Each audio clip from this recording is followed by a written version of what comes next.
He's a senior on this team. He has the experience. See what he's made of here on day one. The 2-2 swung on and ripped straight back. He was on all of that pitch.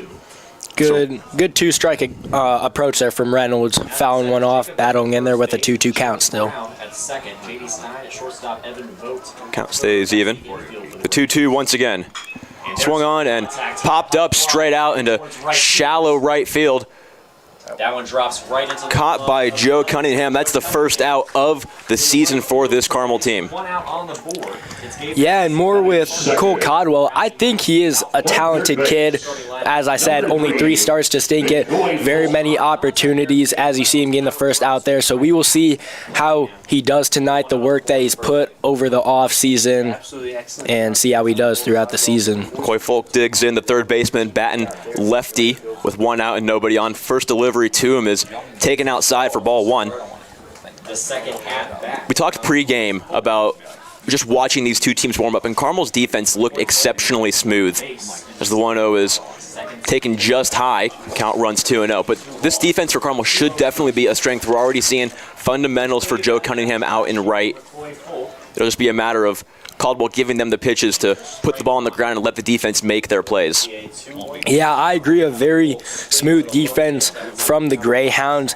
Their last year's coach, Ty Neal, got a new coaching opportunity at the University of Michigan. So now last year's assistant coach, Hunter Owen, is now the head coach. I think they are a well-coached team, very strong on the defensive end for sure. Yeah, 3 coaches in 4 years for the Carmel Greyhounds as Hunter Owen takes over in his first year as the skipper of the Carmel Greyhounds. The 3-1 count is in there, and a full count runs now for McCoy Folk. We're going to have a full count.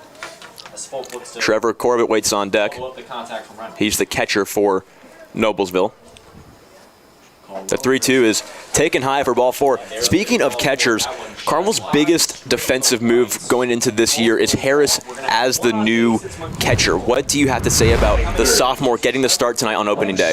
I mean, obviously for a while, Carmel has been lacking in the position of catcher, but I think Jackson Harris is an absolute stud. Definitely not a weak link for the Carmel team, and he's going to give it all.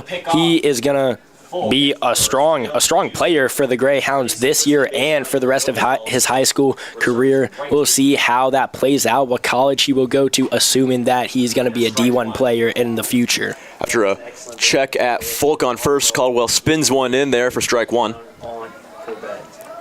1 on, 1 out now for Carmel here in the top of the first, trying to get a scarless first frame before the offense can go to work. Next pitch is skied out into center field. Should be very manageable for Mathieson, and can of corn for him. Throws the ball back to first base, and plenty of time there. So Folk scampers back safely to first base, and there's 2 away with the 4-hole hitter Tanner Miller coming up for the Millers. If you notice, Jackson Harris on the routine fly ball to center field, as we talked about, a well-coached team. He just goes, flips off his masks, runs behind first base to back up a potential bad throw. So I'm just like, well-coached team, heads-up play, just always there for the backup. Another check to first base by Cole Caldwell. Still no count. Tanner Miller, the right fielder, digs in.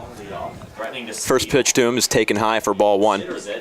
Caldwell has struggled so far on the first pitch strikes, just not being able to find his zone early in counts. 2 outs right now. I think Caldwell should just try focus on this batter, get the last out, let the runner do what he wants to do, just focus on this batter, because there is his second ball in a row for a 2-0 count. Yeah, absolutely. With a righty-righty matchup, you don't necessarily want to mess around with a runner on first. If you can buckle up and focus down at this guy at the plate, you can get out of this inning without any tallies on the board. 100%. The 2-0 finds the top corner of the strike zone. There he is. First strike of the at-bat for Cole Caldwell. He's working well so far, despite the walk. Plenty of high pitches from him so far. That one was able to sneak in the zone, though. Ooh. Next delivery from him is hitting Tanner Miller, and he'll take a base. So 2 free base runners for Noblesville, and they got a runner in scoring position with Joe Glander coming up. At first, and it's going to be Joe Glander. Batting fifth. Playing first base. Number 4, Joe Glander. Now, this is where you get a little worried if you're the Greyhounds. Now you have a runner on first and second, still have that 2 outs. I feel like the main priority is just getting this batter out, or if he puts it into play, third, second, and first, all 4 outs, just making the easiest play. First pitch to Glander is framed well by Jackson Harris for strike 1. If he wants to. We have not, and there he is. He's looking at second. Runners are not being held on right now. The 0-1 count. Same spot, but can't get the call there. Harris just couldn't pull it into the strike zone quite as well. Joe Glander, the Noblesville first baseman. Count even 1 apiece. Next pitch to him. In there for strike 2, and Caldwell's a strike away from getting out of this jam that he put himself into. As you can see, Brown is bouncing around, holding the runner at second with Cole Caldwell giving him a few looks. Next pitch is taken high for another ball. 2 strikes, 2 outs, 2 runners on. Miller on first, Folk at second, both given free bags via a walk and a hit by pitch. The lowest Caldwell trying to escape this inning. He's set. 2-strike delivery. Swung on and straight back. Right back at us, quick foul ball. Glander is standing far back in that batter's box. If you notice, his back foot is at the end of the batter's box, as we have a mound visit here between Jackson Harris and Cole Caldwell. Okay, Harris just had short visit. A quick message. Harris must know something that we don't. 100%, because it wasn't a talk, wasn't much to even calm him down. Who knows what He walked it was. over there and said fastball and called it a day. Just about. The 2-2 count now to Glander. On the board, a 2-2 count, 2 runners on base. On the corner, strike 3, and that's how the first defensive inning ends for the Greyhounds. The check to first is overthrown by Jackson Harris, but they got out of the inning without any runs on the board for Noblesville. Carmel coming up to hit for the first time in the campaign. Solid inning for sure from Cole Caldwell, as we're talking about, because that is going to be a big mystery this season, and this as a first game of the season and his first start, obviously. Solid inning from him. Hopefully he's able to keep that up, keep them at 0 runs for as long as possible. So Eli Hall takes the mound, gets his warm-up tosses in, and J.D. Stein waits on deck to lead off this bottom of the first. I was thinking recently about J.D. Stein going into this season, how we've really seen Stein grow up in this program. He's been starting for this team since his freshman year, and so really getting to see everything kind of come full circle as he leads off his senior year. He's been just a remarkable player for this Greyhounds team. We saw him come up as that 8th grader who was committed to Louisville, and then the recommitment to Wake Forest. Lots going on for this kid, lots of pressure, but even through that, he had a terrific season last year, if you want to talk about that. I mean, yeah, that's where I was about to go with that. As a junior, he was a leadoff hitter, batting .385. So I don't even think there's much pressure for him at this standpoint, because this is just routine for him. He knows that he is one of the better players on the field right now. He had 15 RBIs as a leadoff hitter. Again, that's impressive. As a junior, I mean, obviously putting work in over the offseason, getting better throughout last season. So yeah. I'm thrilled to see what he has in hand for us this season. And 3 homers to go on top of it, and an OPS second only to John Zangrilli, who had limited time at varsity last year. So J.D. Stein's OPS of 1214 was very impressive for the young man. 5-tool player coming up, leading off this bottom of the first for Carmel with some light blue cleats. Leading off the inning for Definitely the face of this Carmel team. Definitely have a strong start to this Carmel batting lineup. As we have J.D. Stein, he's committed to play baseball at Wake Forest next year. On deck, Gabe Mathieson committed to play baseball at Akron last year, and in the hole, Evan Vaught committed to play baseball at Hanover College next year. First pitch from Hall is low and outside for ball 1. Stein is definitely not a guy who is not afraid to take a walk. He has excellent speed, so any way that he can get on and use those legs. Just like that, getting hit by a pitch. J.D. Stein will take that any day of the week as he nods to his dugout. He's hyped, gets himself a quick 60 down to first base, or quick 90 rather, and you might expect him to run here with nobody out. I mean, that is not what you want if you're Noblesville. Eli Hall already having a quick mound visit after the second pitch. I mean, that is just, you do not want to hit the batter on the second pitch, already having to worry about one of the fastest players on base with 0 outs and a great hitter, Gabe Mathieson, coming up. As Gabe Mathieson is lined up. Yeah, Mathieson digs in. To advance Stein. The lefty center fielder. He had to play earlier in the first inning, can of corn out to his abode out in center field. J.D. Stein takes off, and it is popped up on the infield. Stein's got to get back to first quickly. Caught out in left field. Stein will scurry back to first base. He was going like we called, but Ramsey catches the pop-up, and the plan is foiled. Incredible contact right away. Stein fortunate that ball was hit all the way to the moon, because he was standing at second by the time that he realized that it was a pop-up. He saw it was a pop-up, did the right thing, ran back to first base, but that ball was hanging in the air forever, so he was able to make it back to first base safely. Yeah, I'm not sure if you wanted Mathieson swinging away on that first pitch if you knew Stein was going. Well, here's Evan Vogt. First pitch to him is taken high. Stein having catcher for Noblesville on his toes, as you saw him pop up very quick after Stein with a casual leadoff. The 1-0 count now to Evan Vogt. Next pitch comes through. Just above the zone, and a 2-0 count now quickly. You and I talked before the game about how this Carmel team all bleached their hair before the start of the season, and we agreed that Evan Vogt might just be the one that pulls it off the best. I mean, yeah, it's definitely funny to look at. They did it last year for sectionals. It's a common thing in baseball, but this year they did it before the season. Almost every single player. Some people look better with it. Some people look stupid with it. But yeah, definitely a fun thing. Stein takes off again. Good jump. Throw down to second is not in time, and Stein cruises in there.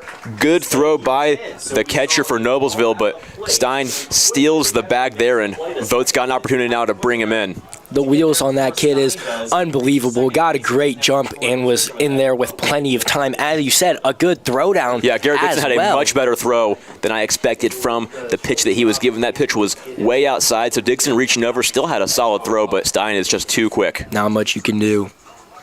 Next pitch now to Vogt is going to be a balk. Eli Hall just lost his footing there on this slippery mound. The weather is not ideal, and so Stein 90 feet away from becoming the first run of this game and the first run of this Greyhound season. Hall definitely struggling to the start right now after hitting his first batter on the second pitch of the game, and then having a balk, which you don't see very often. That'll create a full count, but Vogt late by a couple hours on that fastball. Full count now to the 3-hole hitter. The next delivery to him. Top of the zone, strike 3. Vogt didn't think so. He thought that was just a little too high, but 2 outs now here in the bottom of the first. Vogt goes down looking, and it's up to Parker Heaney to bring in this run. Yeah, Vogt not happy with that call, but he just walked back to the dugout with a shocked expression on his face. But I do believe that Hall was able to sneak that in there, just caught Vogt off guard. First pitch to Heaney is bounced to the left side and foul. It's definitely something that you worry about as a coach, is that it might be a borderline pitch, but when you got 2 strikes on you, you got to be hunting whatever's close. And so Evan Vogt just being a little bit too picky on that full count pitch. Vogt has to have a 2-strike approach there. Definitely. I think that's his mistake, whether it was a little outside or a little in. If you're going to go down, you got to go down swinging. Next pitch to Heaney is outside. Count runs 1-1. Stein had a little extra jump off third, had the catcher Dixon's attention, but no throw. The 1-1. Outside corner for strike 2, and Hall is a strike away from erasing this first inning mistake. J.D. Stein waits on third. He got on there via the hit by pitch, stole a bag, got a balk. Now the 2-strike pitch.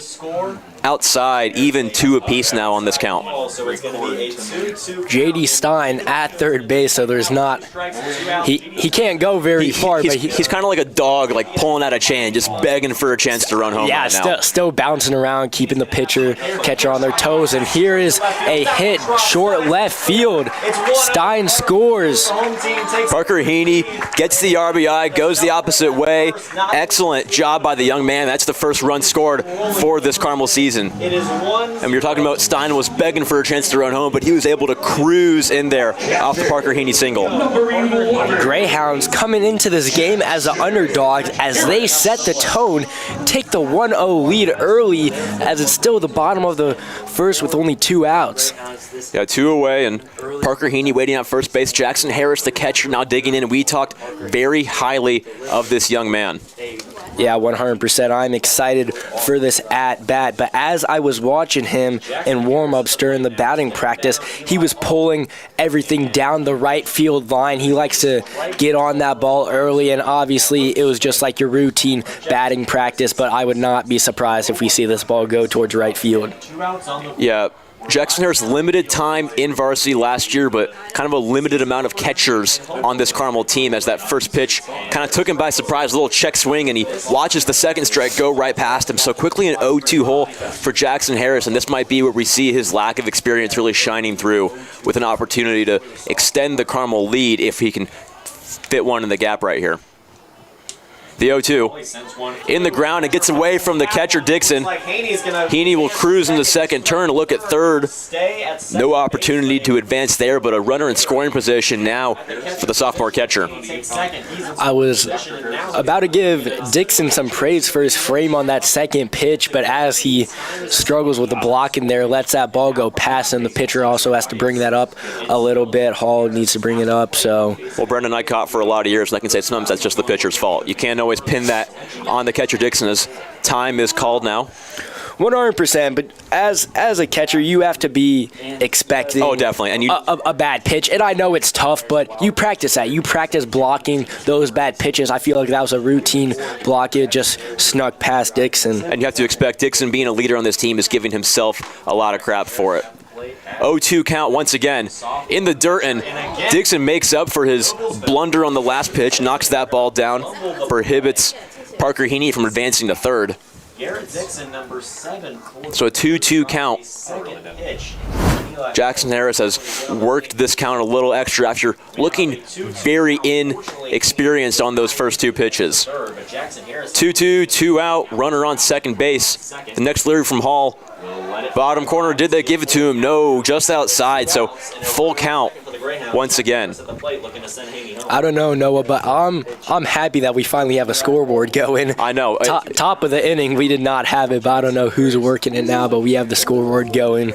Lots of deep counts early in this game for both sides. Heaney will not be going on this full count. Nobody on first base.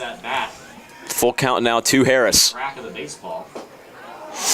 Just too low, and Harris works a walk now here in the bottom of the first. Joe Cunningham's going to come up. He already had a defensive play in the top of the first inning, and he's got 2 on with 2 out and a chance to make this a 2-0 lead, potentially 3. As we were talking about with that 2-strike approach, that ball was really close to the line, and Harris takes it, but good eye by Harris. He knew he only needed 1 more ball to get on base, so he took that pitch and ended up going to first, but it's now... They're going to give a pinch runner for the catcher, so...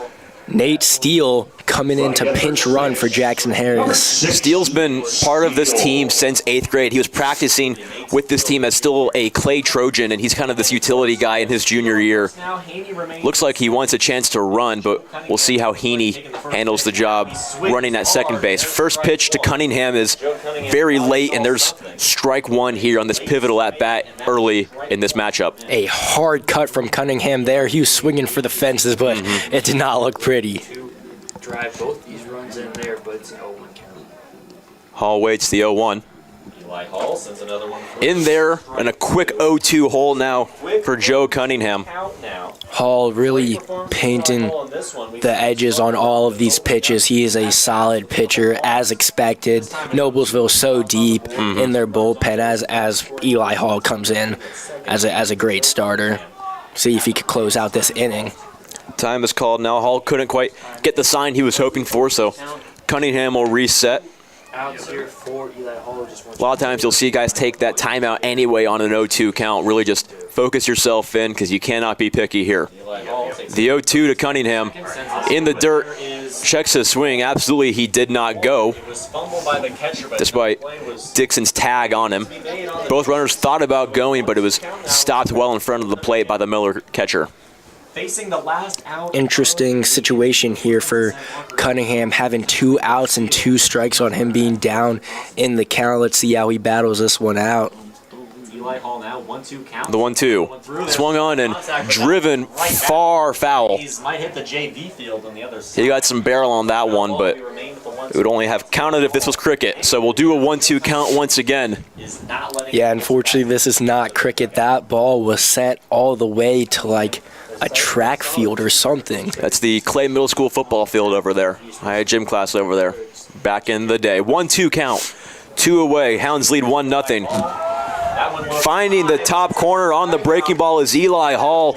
That'll do it for the first inning. Hounds tack on 1, but they're unable to capitalize with 2 runners on. Cunningham goes down looking and will go to the second inning. Cole Caldwell back to the mound for the Hounds. That off-speed had Joe Cunningham shook. He ducked when that ball was released from Eli Hall's hands, and then it curved right down the middle. So not a great look from Cunningham there. But that just shows how good of a pitcher Eli Hall is. He knew that Cunningham was down in the count, threw in a little off-speed pitch, and he was definitely rewarded for it. Yeah, hopefully we could be in for a pitcher's duel despite the early run for Carmel. We know both these pitchers are very qualified, very experienced, and we could have a low-scoring matchup. It'll be the 6, 7, 8 hitters coming up for Noblesville. Cole Schott, Luke Hagelskamp, and Aiden Ramsey before Garrett Dixon rounds out the 9-hole.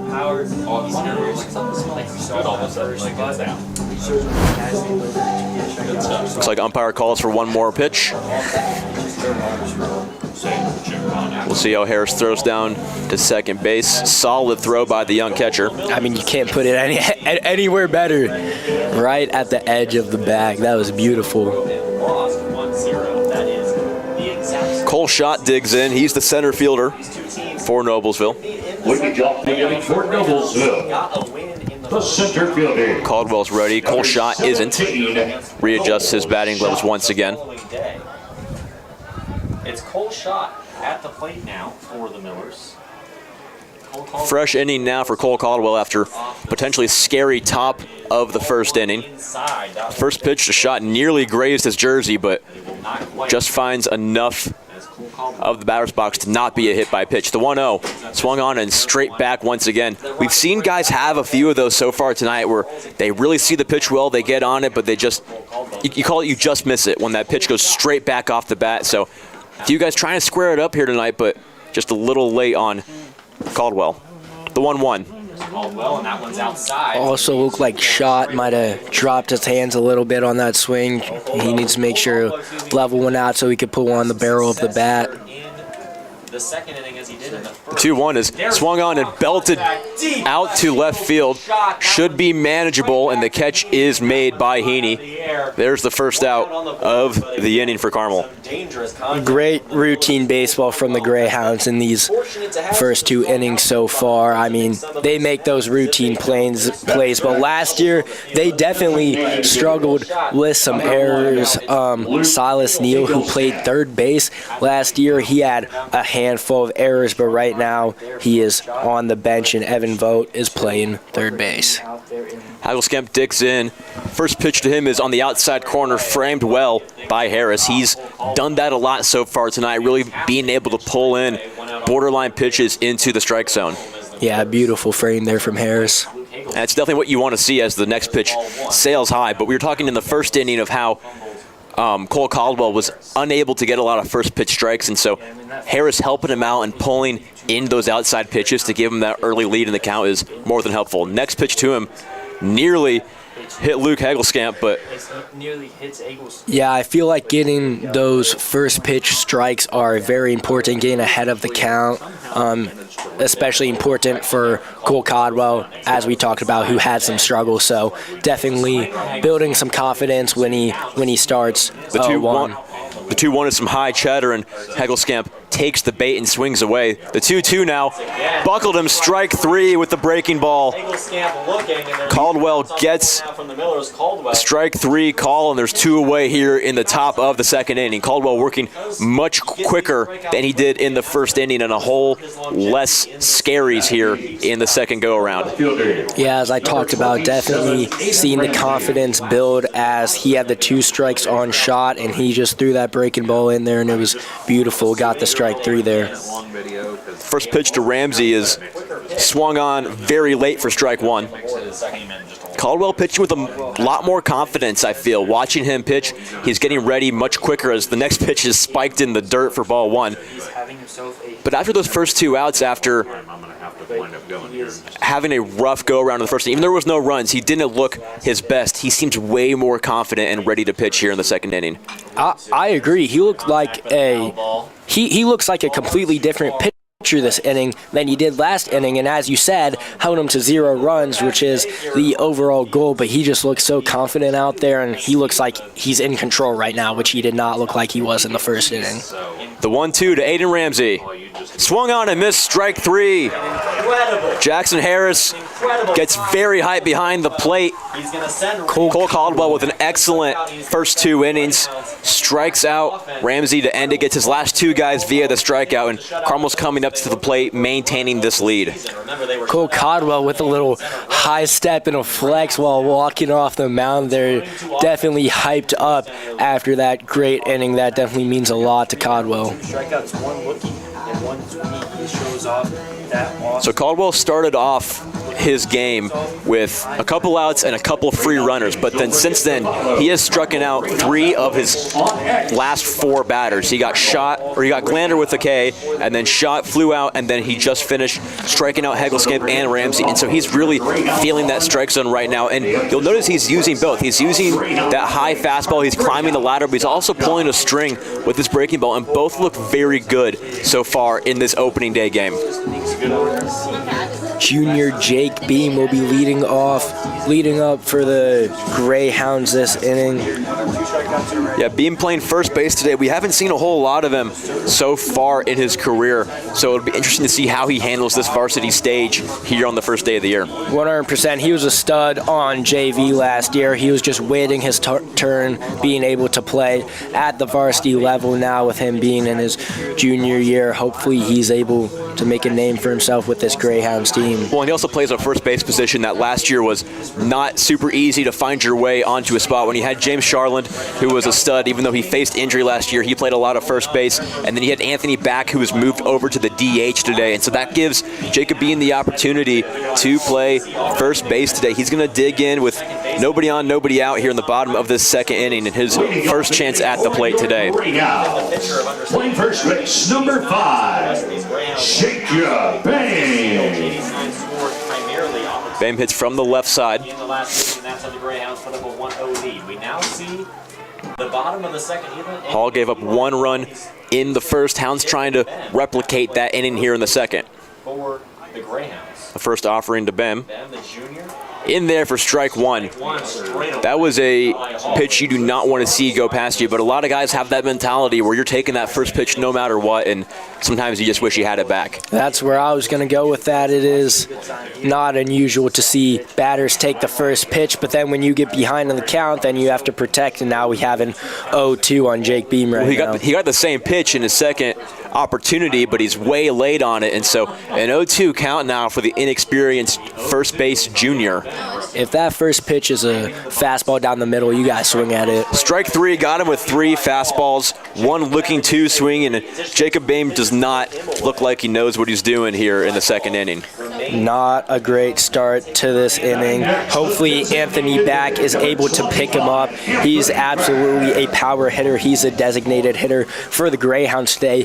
While I was watching him in warm-ups, he actually hit a ball over the fence to left field, and obviously that's just some batting practice, but hopefully we could see a little bit of that power in this at-bat. Yeah, Anthony Back's one of those guys that you look at him and you just think he looks huge. Like, he is a big guy at that plate. Kind of has a compressed stance at the plate, but he is a very strong man and is able to muscle a ball if he gets the opportunity to. 1-1 count now, one away. Nobody on base. If he is able to put the ball on the barrel, it will surely fly. Next pitch to him is in the dirt. Count runs 2-1. Inning started with a Jacob Boehm strikeout. Back trying to pick him up now and get a base runner going for Carmel. The 2-1 is checked, and yes, he did, and count runs even 2 apiece. I agree with that. He tried to just hold back too late, but the risks had already been broken. A quick strikeout of Jacob Boehm. Now looking to do the same thing. The 2-2 is bounced over to the right side. Gloved over by the first baseman. Throw to first is in time for the out. What a play by Glander and Hall, getting the second out of the inning. That's a tough play, and you don't usually see a whole lot of guys make well at the high school level. Beautiful play. I mean, Noblesville, as we talked about, a very good baseball team for the high school level, and that is just a tough play that I was not expecting Noblesville to be able to complete, and they did it without a sweat. You know, first ground out of the game by either side. Feels a little late for that, but yeah, we've seen a lot of strikeouts and a lot of fly balls. Yeah. Yep. Jalen Brown digs in. He sat out most of last season, but he is back and playing second base as he takes the first pitch to him as a strike. Look to avenge their sectional playoff loss from just last season. 0-1 count now, 2 outs on the 0-1 from Hall. Greyhounds have a 1-0 lead at home. Nearly nicks the outside corner, but count goes to a 1-1. I thought that had the outside corner, but home plate umpire obviously disagreed, and I don't mind it. 1-1 count now to Jalen Brown. Swung on and missed with the high cheddar. As we talked about Silas Neal earlier in the season, him and Brown and Silas had some position battling last year, which is part of the reason why Brown did not play last year. So him being back this year, that at-bat meant a lot to him, and he just got struck out. Strike three looking as well, and that ends the second inning. Yeah, the 1-2 was right down the plate, and Brown goes down looking. You know, we ended Caldwell's last inning talking about how he struck out 3 out of his last 4 guys, and Eli Hall just did the exact same thing. Cunningham went down, Boehm went down, and now Brown all go down via the strikeout. And so we talked about a potential pitcher's duel, and we're seeing that early so far.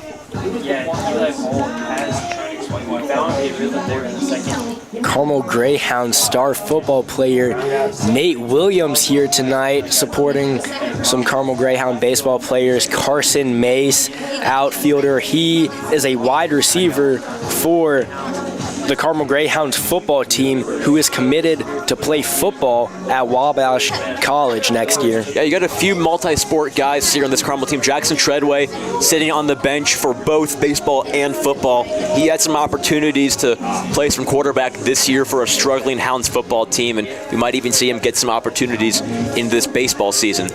Yeah, Treadway, no doubt a talented kid as a sophomore, already playing varsity for the baseball team and the football team. Although he doesn't get a whole lot of playing time, he certainly will in the future, just waiting his turn right now. On the mound facing Garrett Dixon. Garrett Dixon will dig in, the Noblesville catcher. His first at-bat of the afternoon. Caldwell had an excellent inning last time around. We'll see if he can do it again. It's the first offering to Garrett Dixon is low and outside. Caldwell working much quicker than we saw earlier in this game. He gets the ball back, and he's pretty much ready right out of the gate as the next pitch to Dixon is in there for the first strike of the AB. Dixon being the leadoff hitter as the 9th hitter, it is important to be able to get this out, knowing that you're going to have to deal with the top of the lineup after this batter. Caldwell brings the miles per hour down a little bit on that one, and it trickles in for strike 2. A 1-2 pitcher's count. Swung on and ripped out into right field. That'll drop for a base hit. Should be just one. And Garrett Dixon cruises in with a leadoff single here in the bottom of the second. Good hit, able to keep it flat on a frozen rope, just shallow left field. I thought Parker Heaney had a chance on it, but from the catcher, Dixon. But here's the thing, if he ended up taking a chance for it and that ball just bounces right behind him, I mean, who knows where Dixon would have ended up, as I think the Greyhounds played that as well as they could have. Parker Heaney out there in left field, so that's Caldwell's first hit given up in this game. Runner on first, no outs. So here's Aiden Reynolds. He flew out in his first at-bat. That was the first at-bat of the game. First offering to him is in there for strike 1. Caldwell, as you mentioned, it's Aiden Reynolds, the leadoff hitter, back at the plate. So this third inning will look very similar to the first, as J.D. Science going to start off. A check on first base is not in time. So nobody out, 1 on now after the leadoff single by Garrett Dixon. To pick off. Caldwell still working. We'll see how long his leash is in his first start of the year. Like we said, he struggled a little bit last year, ERA just over 5, and so you don't necessarily expect him to go the distance, especially with the bullpen that you have at your expense. Nobody else has pitched so far this year for the Greyhounds, so won't be surprised if we see Caldwell only go 4 or 5 innings. Yeah, the bullpen pitchers tonight expect Cal Carmichael to come in for the Greyhounds, maybe some Ivan Dodd. Definitely have a lot of depth in that bullpen. You could go to a handful of different guys. He's trying to keep the runner on first honest. 1-1 count. Another check on the runner at first. Caldwell has been very slow on his pickoff attempts. While they have been plentiful, he has not honestly been very close to getting any of them so far. Caldwell certainly likes to throw back to first, as he's done it a handful of times tonight. That ball fouled off. Yeah, the ball's coming towards us, but well foul. He doesn't seem to have a sense of urgency when getting the runners out, though. I'm not sure if that's his main goal, just trying to get the runners to have a shorter lead, but the amount of times he does it, you'd like to think he'd be a little closer on one of these attempts. Yeah, I agree. He's not very quick with it, but it might just be, like you said, a way to let the runner know that he's there and he's paying attention to him. There it is. Another again. check, yeah.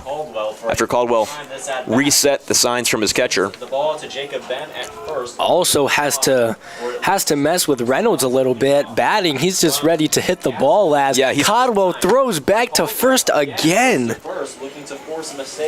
Yeah, if you're Aiden Reynolds right now, you got to be trying your hardest to stay mentally ready during this at-bat. If you got to reset, it feels like every single pitch you're getting ready, and then false alarm, there's a check on the runner as he takes the next pitch high. Count runs even 2-2. Turning his head towards first base, looking to see. Unbelievable that there's only been 4 pitches this at bat. It feels like this might take the whole night, as we have a ball change right now. Well, honestly, if you're Carmel, I wouldn't mind if Dixon takes off from first base. We've been seeing Jackson Harris throw from behind the plate so far tonight, and he has been accurate, as home plate umpire looks like he corrects the count and makes it a full count now. So do not be surprised if Garrett Dixon takes off here. Definitely a good opportunity for the young catcher to test out his wheels. Yeah, Dixon as a catcher, though, 9th hitter too. I'm not sure that he's the fastest kid, so I don't think there's any need to be super worried about him. The full count pitch is fouled away, and we'll do it again. So we remain at a full count. Caldwell worked very efficiently in the second inning. He's taking a lot of pitches here in the third. You got to give respect to Reynolds for battling in there throughout this long at-bat. Full count pitches, too high, and now 2 on and nobody out. And honestly, the first real threat for Carmel so far in this game. That first inning, you had the 2 on, the 2 out, but Caldwell was able to buckle down and get the third out. But now when you have 2 runners on and no outs on the scoreboard, you're going to see a mound meeting here.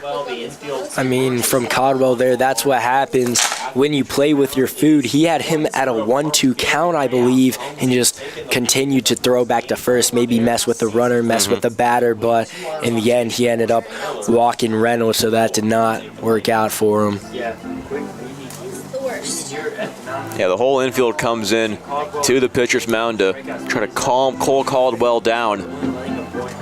It's only a 7-inning game in high school baseball, and so these early innings matter a whole lot more than you might see in a major league or college or minor league game. And so approaching almost the halfway point in this ball game, you really cannot give up any free runs. Yeah, as you mentioned briefly earlier, Noblesville had a game yesterday that they lost 1-0. So as we see the Greyhounds being up 1-0, I mean, who knows how many more runs will be scored in this game, especially considering that both teams have a very strong defense. Yeah, Noblesville has yet to score a run on this season. This is their second game of the year. McCoy Folk will dig in. He drew a walk in his first at-bat. Noblesville likely to get their first run of the season this inning with 2 runners on and 0 outs as we have McCoy Folk at bat. First pitch to him. Caldwell stops at the mound. We're not sure what's going on. Somebody must have called time. Home plate umpire steps out a little bit, but looks like we're set now for the first pitch to McCoy Folk. I believe Folk took that time as Caldwell was ready to pitch. Caldwell was not super happy about that. Yeah, if you know Cole Caldwell personally, he's not a guy who's hard to set off. As he checks once again at Garrett Dixon on second base now. Throw wasn't even towards the base. He threw it to J.D. Stein, who's lingering away from the bag over at shortstop. Yeah, Caldwell definitely a high-energy guy, whether it's positive or a negative, as you saw after that great inning last inning as Folk shows a bunt but pulls it back. Yeah, that first pitch is a ball. You know, Cole Caldwell is a massive Georgia Bulldog fan, and if you know any other Bulldog fans, he definitely, personifies what that culture and that fan base is all about. Very high energy, like you said, lots of character from this Carmel starting pitcher. The 1-0 showing bunt once again. He gets it down. It's a beauty. Could be a tough play for Caldwell. He gets the out at first base. And so McCoy Folk gets the sacrifice down, and now 2 runners in scoring position for the Noblesville Millers, an opportunity to tie or take the lead here in the third. Folk does a good job there laying down the bunt. Carmel a good job making sure to get the out at first base, but Folk does his job, and now there are runners on second and third with only 1 out, and third batter, Trevor Corbett. Yeah, Corbett will dig in. He flew out in his first AB, opportunity to put himself on the board in this game and in this season. Threatening to run home, and it's ball 1 straight away against Corbett. It almost helps Caldwell having the runners at second and third because they can't go anywhere unless a wild. Corbett, the second baseman for Noblesville. Next pitch to him, finds the inside corner for strike 1. Close strike call. Corbett. That one's one of those that can kind of go either way, and the reaction of Trevor Corbett kind of pulling his hands out might influence the umpire to give it away for him. 1-1 count, now 2 on. Hit straight up the middle for a base hit. 1 run is in. Here comes another one. McCoy Folk digging for home. The throw to the plate is cut off. 2 runs in for Noblesville, and they've taken the lead here in the third. Trevor Corbett plays hero here in the third inning and gives his team a lead. Noblesville dugout and the fans in the stands all fired up as it just got very loud there after that great base hit there from Corbett. Yeah, straight up the middle for him, and 2 runs come in to score. Those are the first 2 runs of this Noblesville season.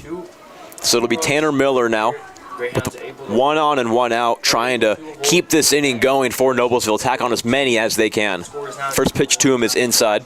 Caldwell having quite the inconsistent game right now, as we talked about how he had a much improved second inning from the first inning and backed down a little bit, obviously, as he gives up 2 runs there, and he looks like he's kind of just lofting them in there. I mean, it almost looked like he was asking Corbett to just rip that ball, bring the runners in, which Corbett took advantage of. Yeah, with runners on, he might be just trying to pitch to contact, but he's not doing a very intentional job of it. Like you said, just kind of laying them in right now as Tanner Miller has a 1-1 count. Another check on the runner. That's been kind of Caldwell's go-to thing today. You might even think that he's checked over at the runner more times than he's thrown a real pitch so far today. Time is called.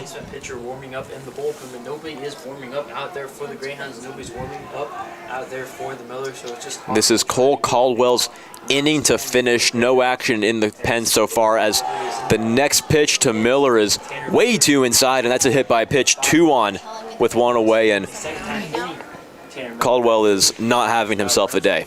Only the 3rd inning right now, but as we talked about, lots of depth in the bullpen. We will see when the Greyhounds visit that, but Caldwell definitely struggling this inning. So it'll be Joe Glander digging in. He had a strikeout in his first at-bat. So a guy that Caldwell has seen and has known and has been able to take care of, and this could be a confidence boost. As we see Jackson Harris give him a little pep talk, that could be reminding him what got him to sit down in his last at-bat. I mean, these long innings are terrible for the catchers having to squat in. They're just hoping your pitcher could put one over the plate and finally get out of this inning. So Jackson Harris, a brief little talk to boost Caldwell's confidence. 2 on, 1 away, and the first pitch from Caldwell is a little too high for ball 1. Again, it's Trevor Corbett at second base. It's Tanner Miller after the walk at first. Cal Carmichael warming up just in foul territory. Yeah, he's getting a little action over in the pen. The fact that there was nobody from the bullpen. Miller at first, Corbett at second. But we'll see if Caldwell is able to finish this inning, but I would not be surprised if Carmichael comes in for the 4th inning. Next pitch is outside for 2-1. It's a little surprising to see Caldwell attacking the top of the zone so much. You would kind of hope to see him attacking that bottom, hoping to pitch to a ground ball and get a double play ball here to end this inning. Next pitch is exactly that, and there's strike 2 on a late swing and miss by Joe Glander. Hard cut from Glander, just completely took his head off the ball, swung so hard that his head turned completely around. Caldwell set again quickly, the 2-2 count, swung on and fouled out of play. This would be a very pivotal strikeout for this inning if Caldwell can sit Glander down and get 2 outs in here and hopefully get the next guy. That'll be Cole Schott, who's waiting on deck. You can stop the bleeding here and hopefully swing momentum back towards the Carmel way. 2-2, 1 out. Did he go? Yes, he did. That'll be out number 2 and a swinging strike out by Joe Glander. That'll bring up Cole Schott. He's the center fielder. He got an at-bat last inning. He flew out, and he has an opportunity now to right that wrong and get a base hit to extend this lead. Tough pitch from Glander there, as it was way outside, and he had a little yes, yes, no approach, but just went too far with it, ended up breaking those wrists, and very controversial call that Glander thought he held on, but he was called out for it. Ball gets away from the JV field, and play is made and thrown back over to their field is by Gabe Mathieson. So 2 away, 2 on now. Caldwell trying to put this inning away. First pitch to Cole Schott is a breaking ball in there for a strike. Good pitch there. Hopefully he's able to regain confidence and just get out of this inning now that he's 2 outs and winning this 0-1 count right now. Next pitch is in there for strike 2. Went to the fastball there, and an 0-2 count's exactly what you want to see if you're Cole Caldwell. He's working quickly. He has that confidence back that we mentioned in the 2nd inning. A strike away from stopping this jam and giving the Hounds their bats. Time is called. And here's where it gets interesting. If Caldwell is able to get this batter out, he hasn't thrown a whole lot of pitches. Does he start the 4th inning? Next pitch, ground ball up the middle, play at short is made, throw to first is in time, the stretch is made, and what an excellent defensive stop by the Hounds. Stein made a fantastic play over at short. Bam was able to keep his foot on the bag. I thought that was up the middle for a base hit for sure, and Carmel will go to the bottom of the 3rd, and it's just a 2-1 lead for Noblesville. Could have been way worse. Yeah, ball ripped up the middle with quite amount of speed, but as we talked about, J.D. Stein, he is a D1 baseball player for a reason, and he was able to make the star play that he usually does. Yeah, J.D. Stein's able to get Yeah, what a stud. I was getting ready to call another run for Noblesville, but Stein stops it right there, and Hounds are coming up to hit, and who else but J.D. Stein to lead off this top of the third, or bottom of the third. Shortstop coming off on deck.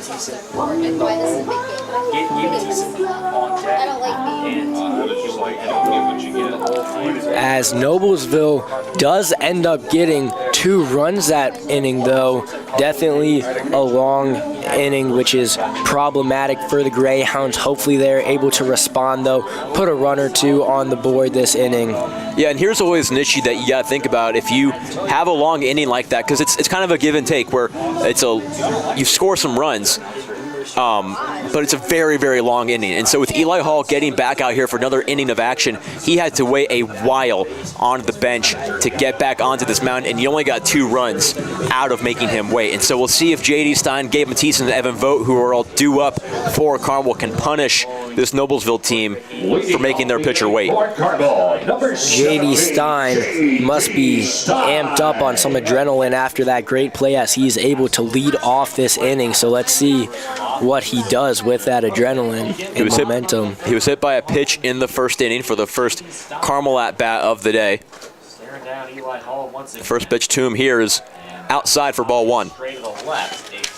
J.D. Stein, a smart player as well, has a great eye, was able to just stand in there and take that hit by pitch as first at-bat as he takes a ball there.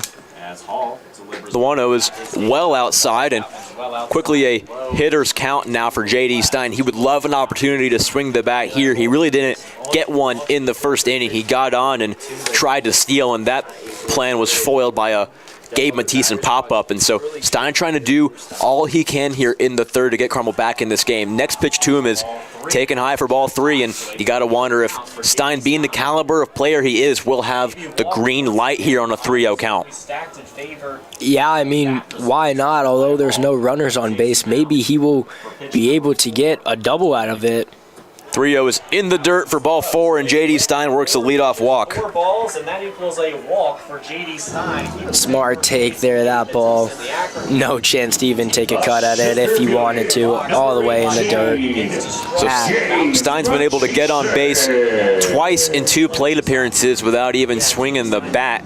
It'll be the lefty Gabe Matisse digging in with a chance to, if he can put the ball in play, you have a very fast J.D. Stein at first. It doesn't really matter which gap you hit it to. You could score Stein from first to home. And so hopefully Matisse is looking for that pitch and can knot this game back up at 2. 100%. And after Hall starts this inning throwing 4 balls, the whole infield and the coach takes a mound visit as the infield is just now talking it themselves. Decently full crowd here tonight at Hartman Field. The weather isn't what you want for opening day, but the fans showed out anyway. Not a very deep stands here at Hartman, but the fans fill it well. Absolutely. Eli Hall's ears perked up. So Matisse digs in. It's a lefty-righty matchup, exactly what you want to see here. Stein on first base. The first pitch from Hall will happen later as the check on the runner Stein. Noblesville thinks that JD could be going, and why not put a runner in scoring position, down a run. I don't know which one it was, but Hall set now. First pitch to Matisse is in there for strike 1. Caught the bottom of the zone.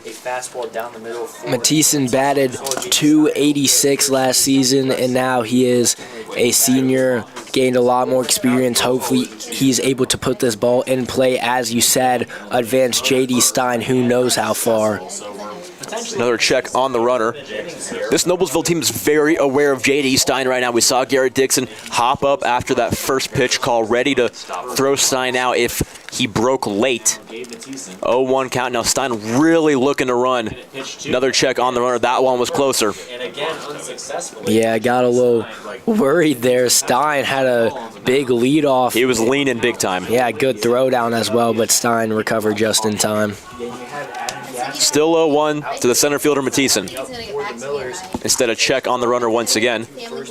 This was a professional game, you'd start to hear some booing by now. I was just about to say the same thing. I think they actually made a rule about how many you could do in the MLB, but there's been plentiful amount of. Stein takes off. Throw to second is late. Ball gets away. Stein thinking about breaking for third, but the backup is there. And so Schott makes sure that Stein can't move all the way to third base, but we got a runner in scoring position now for Carmel as action continues now in both bullpens. Stein saw that ball roll past, and he popped up very quick to run to third. Smart decision to hold, though, because Cole Schott was there to back it up. It's a pitcher count now for Gabe Matisse, an 0-2. Just trying to put the ball in play and give Stein a chance to score. Instead, a ball outside, a 2-1 count. Now still remains a very much a pitcher's count. Still nobody out. Stein worked a leadoff walk just like he worked a leadoff hit by pitch in the first inning. Saw a breaking ball there with 2 strikes on him. The next chance is fouled straight back, and Matisse was definitely on that one. He flew out in his first opportunity at the plate with Stein on base, hoping to fix that one tonight and get himself an RBI. Hall messing with the speed at this at-bat with his pitches. Hall set, taking a look at J.D. Stein. Pulls a string, strike 3. Matisse goes down looking, and he's unable to score J.D. Stein once again. It'll be Evan Vogt now digging in, the third baseman, to the sweet sounds of Motley Crue here at Hartman Field. Yeah, as I said, with the off speed, there he got Matisse with the breaking ball. Yeah, it's definitely been his bread and butter pitch so far tonight, is that very deep breaking ball. So throwdowns and breaking balls. Seen a whole lot of them tonight. A lot of them. One away now. This is my favorite thing when I pitch. First pitch to Vogt is taken low and outside for ball 1. Vogt went down swinging in his first at bat. Hall takes a look at second, steps off the mound, but nobody was there to cover, so he holds on to the ball. Yeah, he did a little spin around, but there was nobody there waiting for J.D. Stein. Vogt, a very open stance. Looked like he was about to call time, but instead the next pitch to him is taken very low. A 2-0 count now. Scoreboard here at Hartman Field reads 2 outs, but there is only one via the Gabe Matisse strikeout.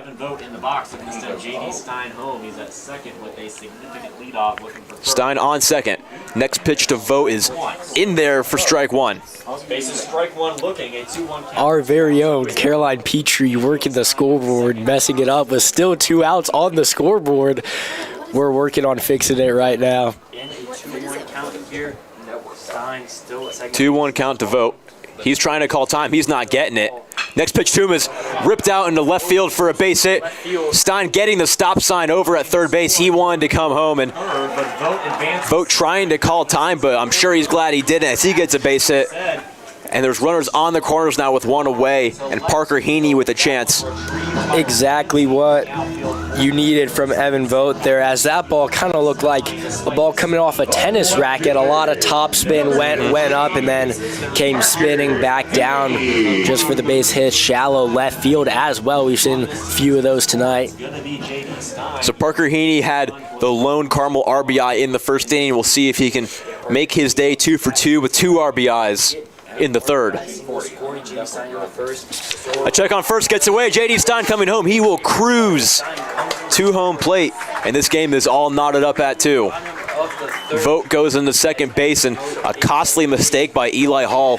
He's looking a little rattled. Now, why would you do that with why would you throw back to first with a runner all at third? Not only a runner, J.D. Stein, the fastest player on this field. I mean, definitely just a brain fart from Eli Hall. He probably learned his mistake right there. Greedy play from Hall. Yeah, with so many checks on runners in this game so far, you're surprised that that's finally the first one that gets away. That is Jackson Harris at the plate, but Yeah, they've been pretty routine with it. Nobody super close to getting out. Nobody that has got out, but fortunately for the Greyhounds, that one gets past, and Stein was able to score. Runner in scoring position now for Heaney. Ball is chopped up the middle. Glove field throw to first is in time for the second out of the inning. Reynolds makes a solid play there, and there's 2 away here in the bottom of the third inning. Runner moves over to third base. That's Evan Vogt. Heaney unable to score him, but he moves him over now and giving the sophomore catcher Jackson Harris an opportunity to take a lead for Carmel.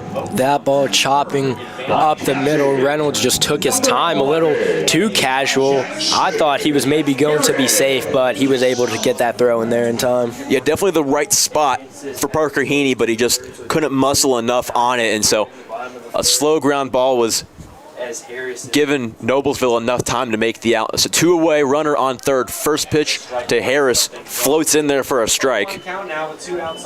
Harris worked a walk in his first at-bat. All just to get strike 1 down, 0-1 count, 2 outs for Harris. Hall taking his time getting set. A 2-2 tie ball. The 0-1. In the dirt, excellent stop by Dixon. So no advancement by Evan Vogt. He waits at third base. He had his first hit of the year with a single earlier in the inning. Harris very close to the plate when he sets up, almost crowding the plate, which has to mess with the pitcher a little bit, considering that Harris is a lefty, really over that plate. The 1-1 is skied out into left field. Backing up could be a tough play. That'll fall for a base hit. Cruising into second base is Harris. That's an RBI for him. Ramsey couldn't handle the gray skies, and Carmel takes a 3-2 lead. Ramsey playing shallow because Harris is a lefty, so usually you would see a ball be shallow if it is hit to the opposite side of the field, but that ball shot so high up into the sky with a lot of power, and it was able to get all the way to the warning track on its very first bounce. Yeah, that carried way more than I thought it would. Yeah, Ramsey definitely in a tough situation there. As I said, you don't see that a lot from a lefty in opposite field all the way to the warning track. Ramsey was taking a whole bunch of different routes to that ball. He was running in a zigzag and wasn't able to make it to the ball in time. The right fielder, number 21, Joseph Cunningham. Joe Cunningham will step in now. Still a runner in scoring position, 2 away for Carmel. He struck out in his first chance at it in the first inning. First pitch to him is swung on and fouled away. You'd like to see those eager hands from Joe Cunningham trying to put a ball in play and extend this new Carmel lead. Hall wants a new baseball. Cunningham, as we saw, a bad strikeout at his first at-bat. Hopefully he's able to redeem himself here, maybe put one into play or at least get on base. In the bullpen warming up for the Millers as Eli Hall. 5 strikeouts in the game for Eli Hall. One of his victims at the plate now, and Joe Cunningham as the next pitch to him is a breaking ball in there for strike 2. Cunningham looking a little too hesitant, at least try to put it out into play with a runner on second, try to advance them or have them score. Yeah, Cunningham just buckles there with 0-2 count now to Cunningham. Bright green gloves, takes a pitch low. as the off-speed. Good yes, no approach as he check swings there. Cunningham, 2 outs, runner on second base. Yeah, this is one of those where you do not want to get into your own head too much. Cunningham struck out in the first inning as the runner takes off for third base. Cruising in there is Jackson Harris. Get back on the bag, he does. You know, they usually say it doesn't really matter if you're at second or third with 2 outs, but you love to see the gutsy base running by Jackson Harris, and he's 90 feet away from scoring. Jackson Harris actually had a pinch runner come in for him so that he was able to get on the gear. That's right. So Steele is in the game now as a base runner. Steele heads up base running, though. That's why he is in there. Hall realized, just accepted defeat when he saw Steele almost at third, but Steele slid past third. If Hall was able to throw that ball earlier, he might have had a chance to get Steele. Fortunately for Steele, he was able to make it back with plenty of time. The 1-2 to Cunningham is outside. I can see Jackson Harris now putting his catcher's gear on, so that makes sense why he's not on base. Yeah, he's not a slow kid, but as a catcher, you want to get him his time to gear up before the inning. It makes sense. We've had enough. Throw back to first. Try to keep this game moving a little faster. Deuces are wild with a 2-2 count with 2 away as the next pitch to Cunningham is fouled away, and we'll do it once again. Fresh set of baseballs now. So we remain with a 2-2 count here from Hartman Field in the bottom of the Steele waits at third. Cunningham another opportunity to try to bring him in. Count started 0-2. He's worked it to a 2-2. Eli Hall still on the mound. A 2-2. Hall set the next offering from him. In the dirt for ball 3. Steele tried to break for home, but blocked well by Dixon. So a full count now. And they're saying he went around for strike 3. I am stunned. They're saying that Cunningham did not check his swing. There's been a few of those today where it's been a little questionable if did he go, didn't he go, but they're saying that Cunningham went around there, and an anticlimactic way to end that threat from Carmel. Hounds take the lead, though. It's 3-2 Carmel, moving towards the 4th inning. As we see 2 strikeouts from Cunningham, both the final out of the inning as well. That time we had Steele at third base, so that one definitely hurts. Hopefully he's able to keep his head up, though, because that is a tough call. Hopefully he's able to go out, play his game in the field, and hopefully come back later in the game and get on base. There's a new pitcher for this Carmel Greyhounds team. Cal Michael comes in for the Greyhounds. We saw him warming up in the bullpen. Forward to seeing a change in pitching we saw in the softball game last Friday. If you've been listening to 91.3 WHJ Sports all year long. Actually, make that Anthony Back is in the game for Carmel. Is that right? Where? They fell off the rails. Pitching? Yeah, I think so. We have yet to get an announcement from the PA. Now pitching for the Cal Carmichael. number 14. Cal Carmichael. Cal Okay. Carmichael. Carmichael is in. Yeah, we saw Carmichael. That's what I thought at first, and then I looked at him and was like, that is, okay. Yeah, So Carmichael's in. definitely checks out. We saw him warming up, and he's a PO. We expected him to come in. He was expected to play today, coming in after With back Caldwell. DHing to get today, you never know if he'll get the opportunity. I mean, you had me. I was looking all across the field. I thought, I knew that it was Cal Carmichael up there, but yeah, he back can certainly pitch though. Yeah, Carmel had a solid year last year, a 2.80 ERA. His whip just over 1, and so not the numbers you might want from him, but definitely nothing to be embarrassed about, getting that sub-3 ERA. But he's a very competitive pitcher. He's going to have, honestly, in my opinion, a better year than he had last year. And so his first opportunity tonight comes in relief of Caldwell. Throw down to second is another beauty by Jackson Harris. It'll be the bottom of the order coming up for Noblesville. Hagelskamp, Ramsey, and Dixon. Hagelskamp and Ramsey, both victims of strikeouts in the 2nd inning. So Harris had himself a very nice hit. So the book closes on Caldwell. 3 innings of work, 2 runs allowed, and looks like 4 strikeouts on the day for the young man. And as you mentioned, it's Cal Cunningham taking the mound for the first time this season. First pitch to Hagelskamp is One straight away from Cunningham. Fun fact about Cal Carmichael, he's quite the talented sower, so hopefully he's able to thread the ball over He's the a plate. sower? Really? He can thread the needle through string. And there's ball 1. scoreboard malfunctions here at Hartman. Count goes even 1-1. Yeah, Carmichael shows off the off-speed there, just isn't able to connect. He's been kind of flirting with the zone so far in this at-bat. The 1-1 is in there for strike 2, and Carmichael now a strike away from getting his first out of the season.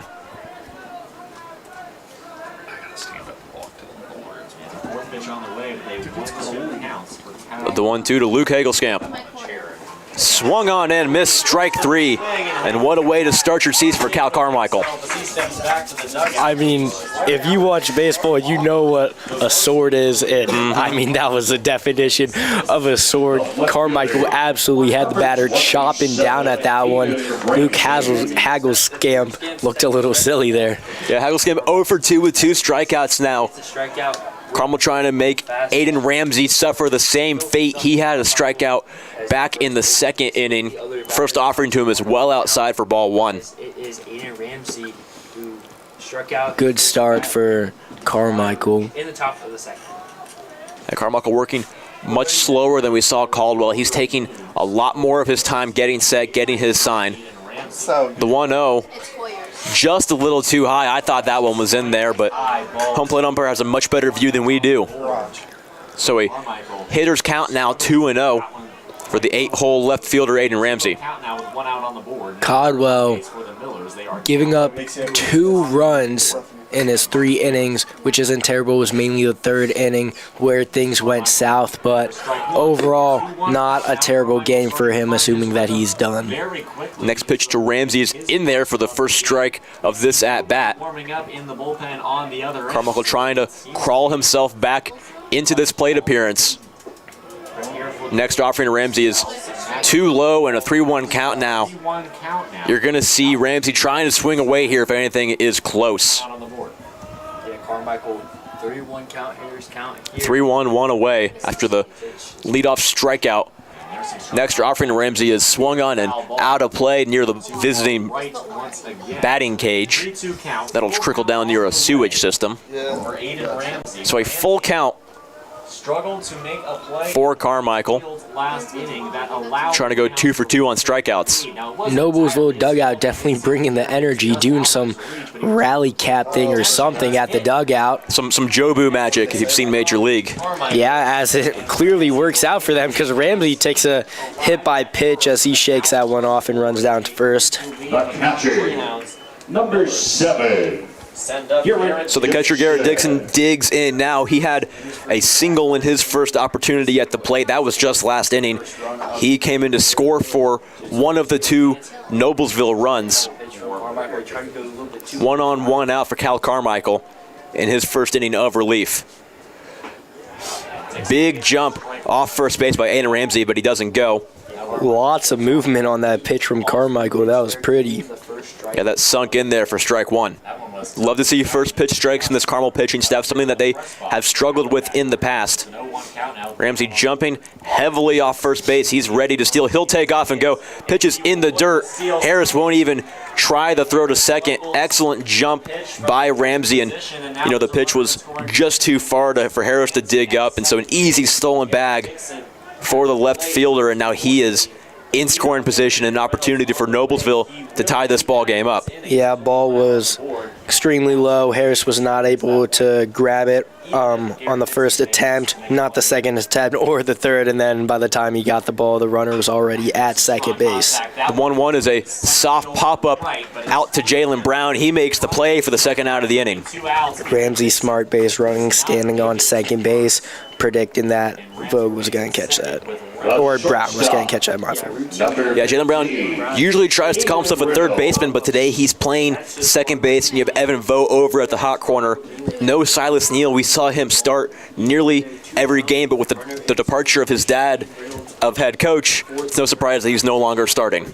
Yeah, I think that is for sure good news for Jalen Brown there because he's gained a lot more playing time than he would have. An intentional walk to Garrett Dixon, or make that Aiden Reynolds. So McCoy Folk will dig in now.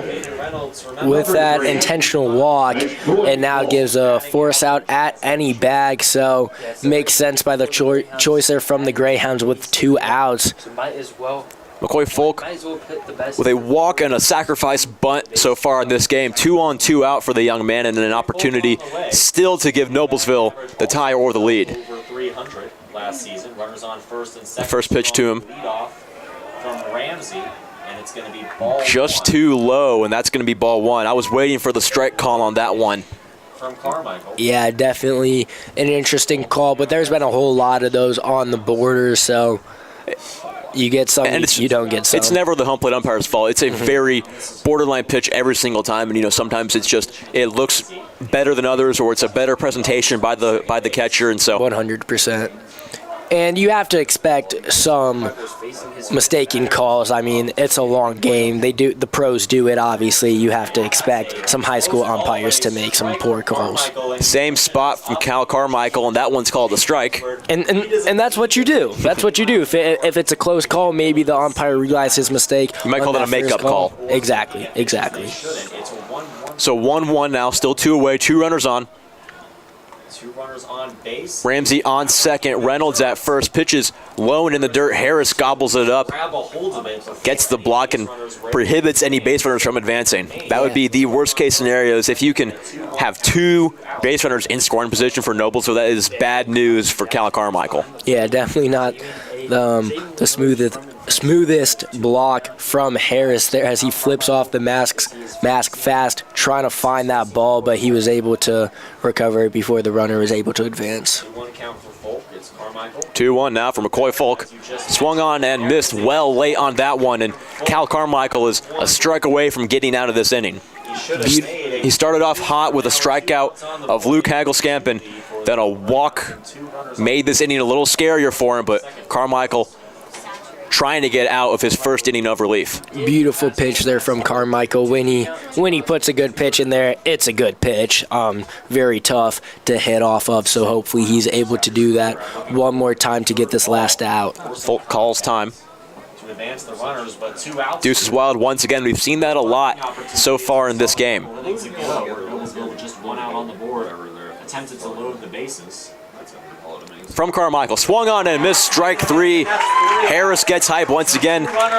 Some big stepping from this Carmel pitching staff coming off the mound, and the Hounds hold on to this lead here in the 4th inning. They're coming up to the plate, maintaining a 3-2 advantage. Harris all fired up as you see Cal Carmichael, just big smiles coming off the mound. He did his job there as a pitcher, held them to 0 runs, and still the only inning that Noblesville has scored was that 3rd inning, the last inning for Cole Codwell. The Greyhounds still lead 3-2. Hopefully they're able to extend the lead at the bottom of this inning.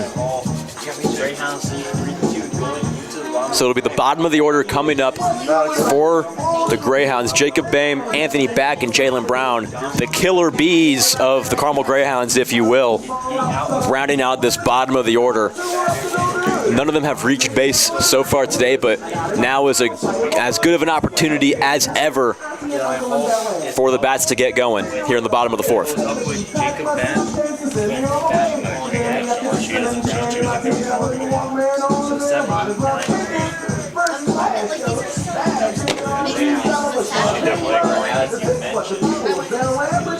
Eli Hall still in there pitching for the Noblesville Millers. I wonder how many more innings he will stay in there. And as we mentioned earlier, the Noblesville Millers had a game just yesterday, so they are definitely missing some pitchers that probably played yesterday.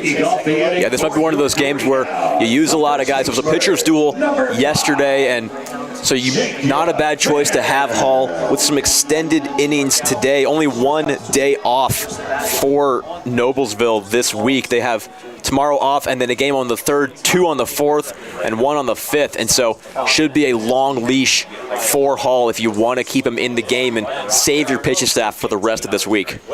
Yeah, packed schedule, so I'm unsure of how the Millers' depth is, but we see a pitcher warming up in foul territory right now for the Millers. Thank you. Eli Hall having a great start against them. Yeah, you can call that warming up, but it's really just kind of standing out on the pitcher's mound right now. We'll get more information on that as we pick up jersey numbers. The 0-2 count now is outside for Jacob Boehm. So guys like J.D. Stein, David Thiessen, Evan Hope can't see Eli Hall 3 times in 4 innings. Boehm, as we've talked about, playing first base today, a position that has been well wanted by this Hounds team over the past few years, but he'll be the opening day starter over at the 3. He has a 1-2 count with nobody on and nobody out, leading off here in the bottom of the 4th. First 2 pitches were strikes. in this inning, in the fourth inning for Eli Hall, as he allowed the Hall set, next pitch from him. last. Check swing, did he go? They're saying yes, he did. Ball is in the dirt. Gets away from the catcher, but the throw to first is well in time. As Ben looks to take Dixon makes a nice play, and there's the first out of the inning. thrown out at Beam certainly a bigger stage for him from going from JV to now varsity. He's unable to get on base in his varsity career just this game, so hopefully as the season goes on, he's able to build some more confidence and turn things around. You know, we gave him a lot of criticism after that first at-bat. He struck out on 3 pitches, 1 swinging, and then looked at 2 right down the middle. We gave him a lot of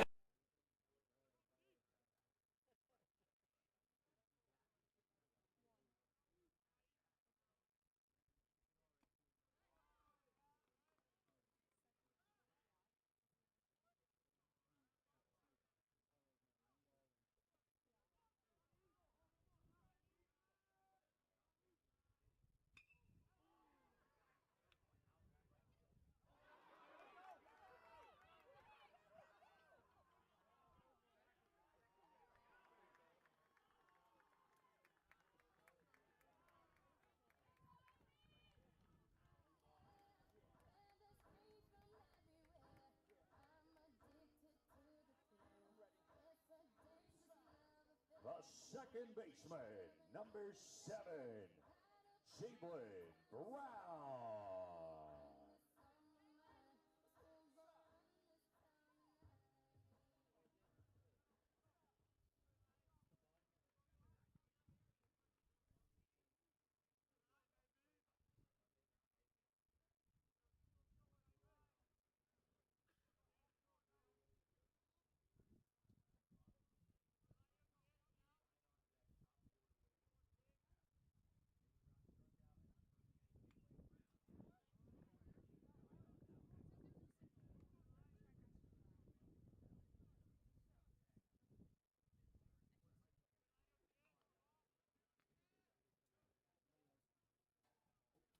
Right down the middle, he was just a little bit beneath it. Certainly, So we're almost certainly going to see J.D. Stein hit in this inning. He has yet to put the ball in play. He had a hit by pitch and a walk, and so would love the chance to see J.D. Stein get to swing the bat with some purpose.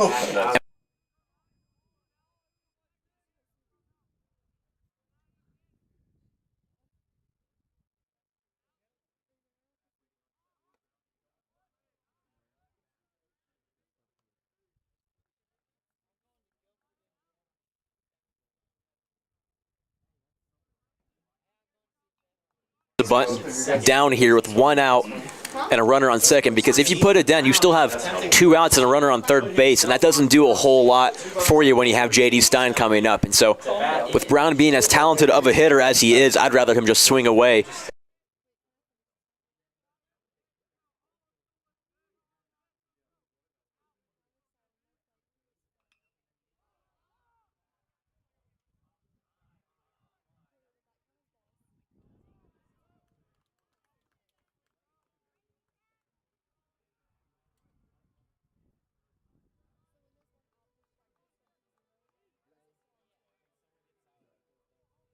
The shortstop, number 17, J.D. Stein.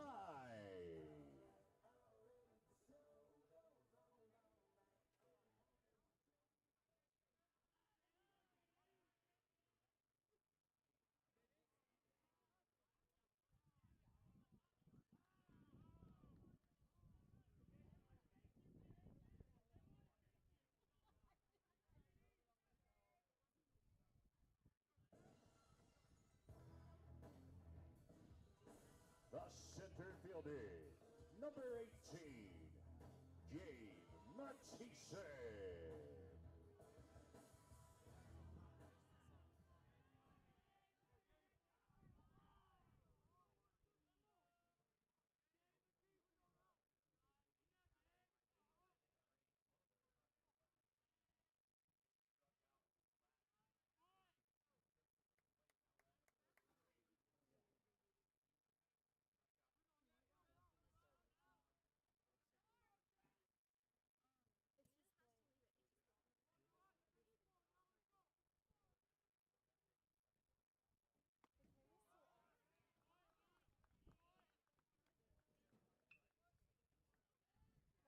as well. As it was released from Hall's hands, it was looking way out as it just slides right over the middle of the plate. Tough pitch for Mathisen. Only the first pitch, just takes a first strike. Hopefully he's able to battle in here. Mathisen with 2 on, 2 out, and a chance to do something big for Carmel. Takes a big hack there, and it's quickly 0-2 for the Carmel center fielder. Mathisen needing to battle down 0-2. This is going to be a tough at-bat for him. Strikeouts in this game, he's looking for number 8. 2 outs. Hall taking his time.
Third baseman, number 27, Evan Vogt.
Back, scores Stein, scores Mathisen, and Carmel has a 6-2 lead.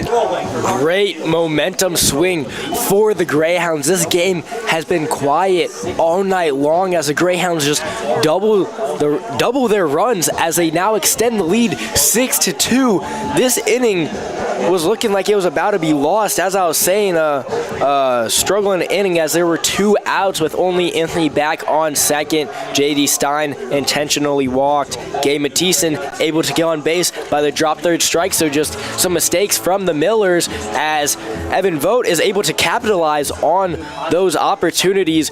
Rips one over Ramsey's head and scores in 3 runners. Great play there. Yeah, the Noblesville outfield has had a tough day so far, especially on the corners. Ramsey and Miller have had chances to make spectacular plays, but the ball is just out of reach every time they have the chance. We're going to have a pitching change here for Noblesville. Adam Gask, the second, coming in for the Noblesville Millers. Yeah, so Gask taking his warm-up pitches. He is a righty. It's going to be Parker Heaney coming up to the plate for the Greyhounds. Vogt still waiting on second base, and so this inning might not be over for Carmel. If they can get a base hit from Heaney, score Vogt, and just keep extending this lead and pouring it on.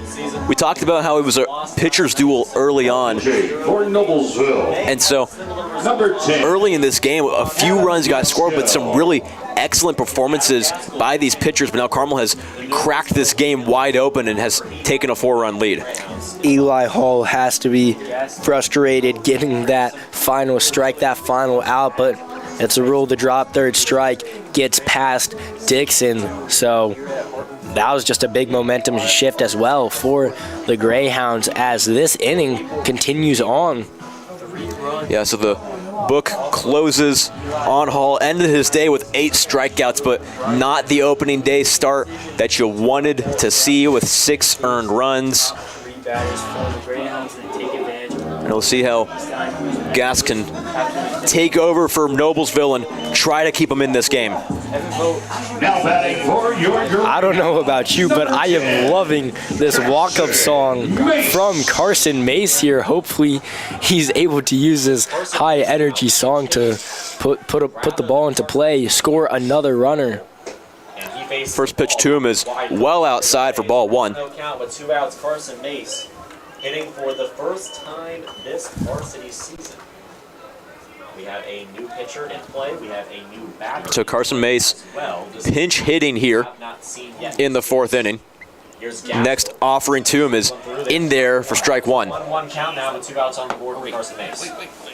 Yeah, Carson Mason played a lot. Mace taking over for Parker Heaney. Pinch hits for Parker Heaney. Assuming he will take over and left go for him for his next inning. Heaney, the left fielder. Not a hard job to fill for Carson Mace. So a 2-1 count. Carson Mace, a senior, a multi-sport athlete. It's a 2-1 count now for Carson Mason. His first opportunity of the year for the Carmel Greyhounds. We'll see what he's made of in this runner in scoring position opportunity. Swung on and through the hole on the right side. They're going to hold up the runner at third. Vogt will scurry back to third base. Nearly an RBI for Carson Mace. But to me, runners on the corners for the young catcher, Jackson Harris. Great job by Mace there to put the ball into play, get on base. Good hit there, but job's not finished. Vogt still at third base. Treadway, or I'm sorry, Harris. Both Jacksons and both sophomores, but the catcher Harris. Only one plays quarterback. But Harris here needing to bring Vogt in, if not more. It's a very cloudy night here at Hartman Field in Carmel, Indiana. 2 outs, 2 on 4. The Greyhounds trying to extend this lead. The first offering to Jackson Harris is in there for a strike. He's had himself a solid day so far. A walk in the first inning. He doubled in the third and scored an RBI for the Greyhounds, one of their 6 RBIs on the day. By Eli Hall, he subs out. Adam Gaskill comes in to relieve him. And now there's an opportunity for the last runner. So Gask's first batter of the day is a base hit for Carson Mason. The Hounds have something cooking here potentially still in the 4th inning. A ball straight to the right. Next pitch to Jackson Harris is well outside for a ball. Counts even at 1 apiece. Mace leading off of first. He's got a healthy lead, and he's being held on there by Glander. The next pitch to Harris is in there for strike 2. Gave a little offering to it, but it was in there for a called strike regardless. So now Gask a chance to get out of this inning without any earned runs on his tally. The 1-2. Runner takes off for second base. Throw is pump faked by Dixon, and so now 2 runners in scoring position for the Hounds, and Harris a chance to really do some damage here and make this game potentially 8-2. Good eye there by Harris. Good take with 2 strikes. He saw that ball was just outside and took that pitch, evening out this count to 2-2. 2 outs on the board. Gaskill looking to save the Millers. The 1-2. Swung on and bouncing towards the right side. Gloved. He'll flip to first base. Glander, another excellent play. He had one of those of much higher difficulty earlier in this game. So excellent defense on this Noblesville infield preserves that inning. It is 6-2 Greyhounds, end of the 4th. Not the best pitch there either that Harris attacked, but he was able to get a piece of it, which ended up just chopping for a routine play. Yeah, I mean, Kyle Carmichael out there again for the Greyhounds, but a tremendous bottom of the 4th. And as we talked about with Harris getting pinch runners throughout this game, as him being the last out, he's now needs to hurry up to go warm up Cal Carmichael as as Andretta is back there warming him up right now as Harris puts on the gear. First base gets a single and what did I say? So 2 runners on 2 runners in scoring position, but Jackson Harris is not able to execute there. So 6-2. How Carmichael is out there in front. Good inning from the Greyhounds, though. This lead is now up to 6-2, as we talked about. A big shift in that inning, starting slow, but able to have a little 2-out rally, brings in 3 runs, and those runs are huge for the Greyhounds, considering they have a strong defense. Hopefully, they are able to just hold the Millers under 4 runs for the rest of the game. Obviously, if the Greyhounds are able to put more runs on the board, that would be very good for them, but I mean, they already have a good lead that their defense might be able to hold this on their own. So Trevor Corbeil lead off this inning for the Noblesville Millers. He flew out to center in his first chance at the plate, had a single in both Noblesville RBIs in the 3rd inning, and so definitely a guy that is already on Carmel's radar, knocking in both runs for the Millers. We'll see if he can do some more damage here in the 5th. Off the inning for Noblesville, number 2, Trevor Corbett. The sun definitely going down. You see a lot of winter coats and blankets in the stands now, the temperature dropping a whole lot. Yeah, not quite what you would call baseball weather yet. First pitch to Corbett is low and outside for ball 1. It could be worse. We've had a lot of rain recently. The sun was out for a little bit, but now it is cloudy. Temperature is dropping, as I said, but still not the worst baseball weather for the first game of a season. For early April opening day, it's kind of what you expect. The 1-0 finds an outside corner for strike 1. So a 1-1 count now. Carmichael pitching with a lot of confidence after his last inning of work. He looked great in the 4th inning. Get the first strike on Corbett, 1-1 with the 3rd. The 1-1 count. Next pitch just too low. Ball 2, so a 2-1 count, just slightly low from Carmichael as he looks to find a groove here against Corbett. Carmichael much slower, like we mentioned, than Cole Caldwell. The 2-1 to Corbett is too low, and now a hitter's count 3-1. And the last thing you want to see here after, you know, the offense gave Carmichael this massive lead, and last thing you want to see is a leadoff walk. Yeah, he had a strong start last inning to start off his at-bat, first varsity at-bat of the season. He got a nice little strikeout, but here he is walking Corbett to start the inning. Yeah, a leadoff walk will bring up Tanner Miller. He's been hit by 2 pitches today. And so similar to J.D. Stein, he just hasn't had the chance to do anything so far this afternoon.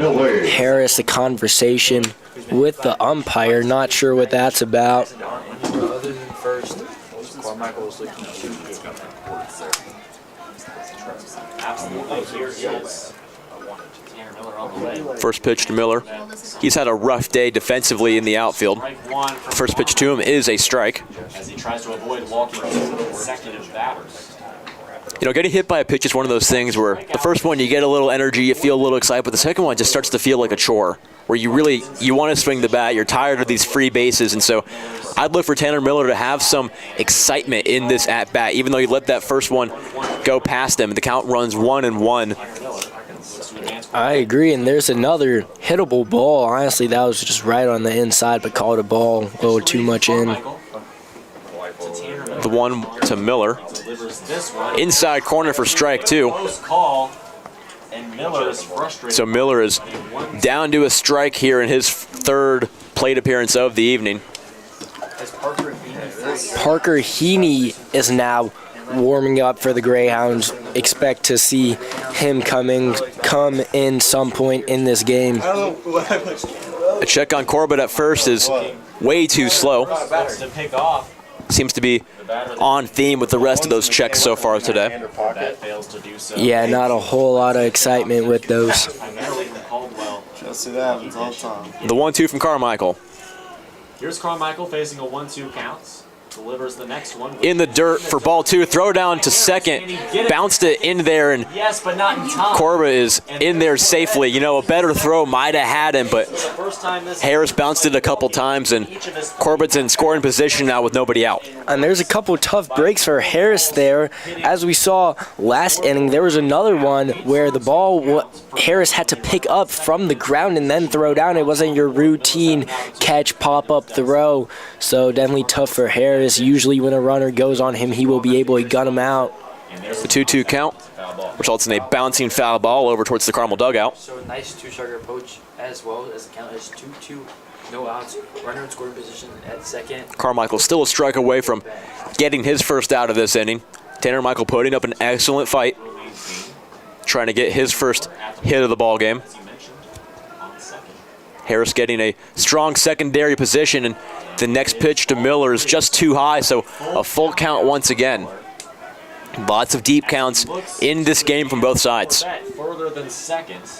It is a 6-2. You'd hate to see another walk Looks to here defend. from Carmel.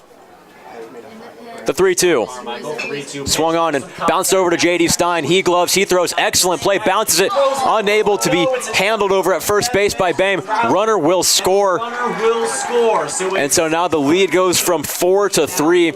Great play by J.D. Stein, but the throw was subpar over to his first baseman, unable to dig it out. And Miller to advance to first and the fielder's choice error turns into a run for Noblesville.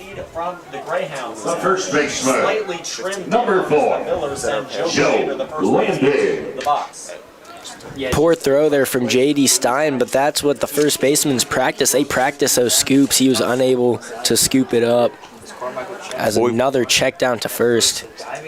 A guy we've talked about a lot today, over at first base today, is Bame, and he has had not a rough go-around, but just has not had the reps over at first base. And so seeing him unable to get that pick really just showing his inexperience at this level. And that's not at all a knock against him. It's just you got to get the practice in.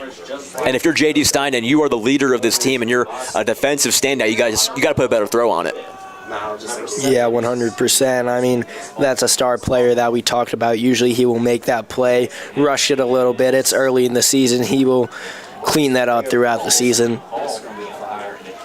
So Joe Glander digging in at the plate. He has 2 strikeouts on his day. We've gave a lot of praise to the defense today, as there's an error that brings in a run as well, so that definitely hurts the Greyhounds. Next pitch to Glander is the first strike of this at-bat, a 1-1 count. These change-up pitches having success here in the second pitch of that. Carmichael's still working. We still have action in the Carmel pen. It's Joe Glander at the plate, first base. A check at first base, not even a tag. That one corralled by Ben. Count remains 1-1. Glander hoping to get his day started. A rough go-around so far in the first and third inning. Over there. They're tagged. We're ready to go. And he'll get hit by a pitch there, and Cal Carmichael is just not having as good of a second inning of work as we saw back in the 4th inning. Hardly hit, but hit just Cole shot, the next man due up. That's the center fielder. He's also 0 for 2 on the day, and with a couple runners on and nobody out, what a better time than now for Cole Shot to show up offensively. And Carmichael lost control on that one, so Cole Shot, who has 2 outs so far, so 0 for 2 today. Carmichael's first delivery to Cole Shot, in there for strike 1. Good pitch there, right over the plate. Had the runner sitting on it. The runners are Tanner Miller and Joe Glander, neither one getting a whole lot of attention by the infielders, so they have healthy leads over at first and second. The next pitch to Cole Shot floats in there for strike 2, and a quick 0-2 count now for Cal Carmichael, trying to get out of this inning without any more damage. Tie and run is at the plate in the form of Cole Shot. Runners on first and second for the Millers. The next pitch to him. Swung on and missed, strike 3. There's the first out. What a way to bounce back for Cal Carmichael. And he's got his first out of the inning. At first and second. Carmichael has some filthy pitches in his bag. He's making a lot of these batters have some Javi Baez swings. Hey, Baez went, I think, 2 for 3 yesterday. Had a couple of nice plays. He was smiling. I love me some Baez, but he does make some questionable swings, as that was a swing and a miss on a ball far outside. There on the last one. So it's Luke Hegelskamp digging in. He's 0 for 2 with 2 strikeouts today. A lot of guys having a rough go-around against this Carmel staff. Hegelskamp with a couple of strikeouts. Glander, like we mentioned, a couple of Ks. Aiden Ramsey waiting on deck. He has a strikeout in his only at-bat. This inning for the Millers, they're down 6-3. The 2-0 becomes 2-1. That's the next pitch from Carmichael's in there for a strike. Hegelskamp certainly struggling tonight, but he does have a pretty awesome name. I will give him that. What is that, German? I couldn't tell you. Luke Hegelskamp up to bat right now. The 2-1 bounced over towards the left side into foul territory. Would have been a tough play for Evan Vogt regardless, and so you'd rather take the strike than the fair ball on that one if you're Carmel. Yeah, that ball was bouncing right inside the line, but Evan Vogt did the right thing and just let it bounce foul. So Cal Carmichael a strike away from back-to-back Ks here in the bottom of the 5th. The 2-2. Did he go? Yes, he did. So an automatic strike, and the runners took off on the drop third. We've got a pickle. And a pickle over between first and second. But it looks as if one runner's going to drop. Defensive interference by J.D. Stein. He got in the way of the runner, Joe Glander. And what looked like a certain out over at first base turns into 2 runners in scoring position. I mean, I'm stunned by that call there. I thought it was going to be a routine out for the Greyhounds, and we have a fielder interference. Yeah.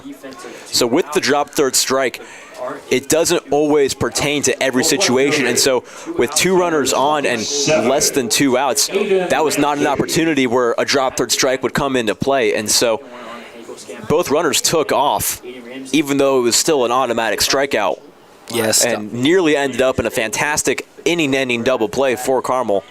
It'll just be 2 outs with 2 on. Yeah, Stein once again with the mistake. I mean, not much he could have done there. It wasn't the cleanest pickle either throughout the whole thing, but that works out for the Noblesville Millers as the runners advance to second and third with only 1 out. From Hartman Field. Complete cloud cover, just about 50 degrees, slightly chilly winds that we've seen had an impact in the game. As we briefly talked about earlier, last year's coach Tyson Neal got an opportunity to be an assistant coach at the University of Michigan. This year's new head coach, which was assistant coach last year, Hunter Owen. What's your thoughts on him? Yeah, Owen, I'm not embarrassed by the pickup. I think he's a very solid coach. We'll see how he performs. Expectations are obviously high. We've seen a lot of high expectations for these Carmel teams, and with him being the 3rd coach in 4 years for Carmel, you really got to win now. Owen has Major League experience. Played 1 game for the Pittsburgh Pirates, went 0 for 4. Did draw a walk, so a career on-base percentage of 200 for him. Not a bad guy to learn from if you are these young Carmel players. So the meeting on the mound disperses. Aiden Ramsey digs in. He's 0 for 1. Aiden Ramsey. He is the left fielder, aforementioned. First pitch to him is in there for strike 1. So Carmichael gets back-to-back Ks, looking for his 3rd and trying to stop this inning before it gets out of hand.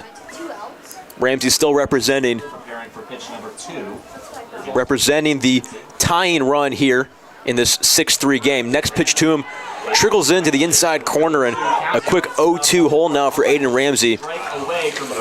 Ramsey as well crowding that plate a little bit as that ball was snuck inside. So tough spot for the ball for Ramsey to make contact with the ball. Carmichael put it in a great spot, and Ramsey had no choice but to take the strike. Cal Carmichael. Next pitch is just too low. That'll be ball 1. Low. In what So a 1-2. could potentially be his last inning of work here on opening day. Carmichael is a strike away from striking out the side here in the 5th, despite the rough start. He scored 3 in a row. Ramsey, you struck out earlier today too. Cole Caldwell. The 1-2. In there, strike 3, clips the inside corner. Jackson Harris coining that celebration on every third out strikeout. And this Carmel team is rolling here with a 6-3 lead. Harris is bringing the energy. I love it. Always good in a chilly, slow game. Just to bring that energy, keep the team positive after giving up a run. That inning as well, you have to remember that they are winning 6-3, so it's important that they're able to maintain the lead, play like they have been playing. This will be Adam Gask once again. Another inning of relief for the young man.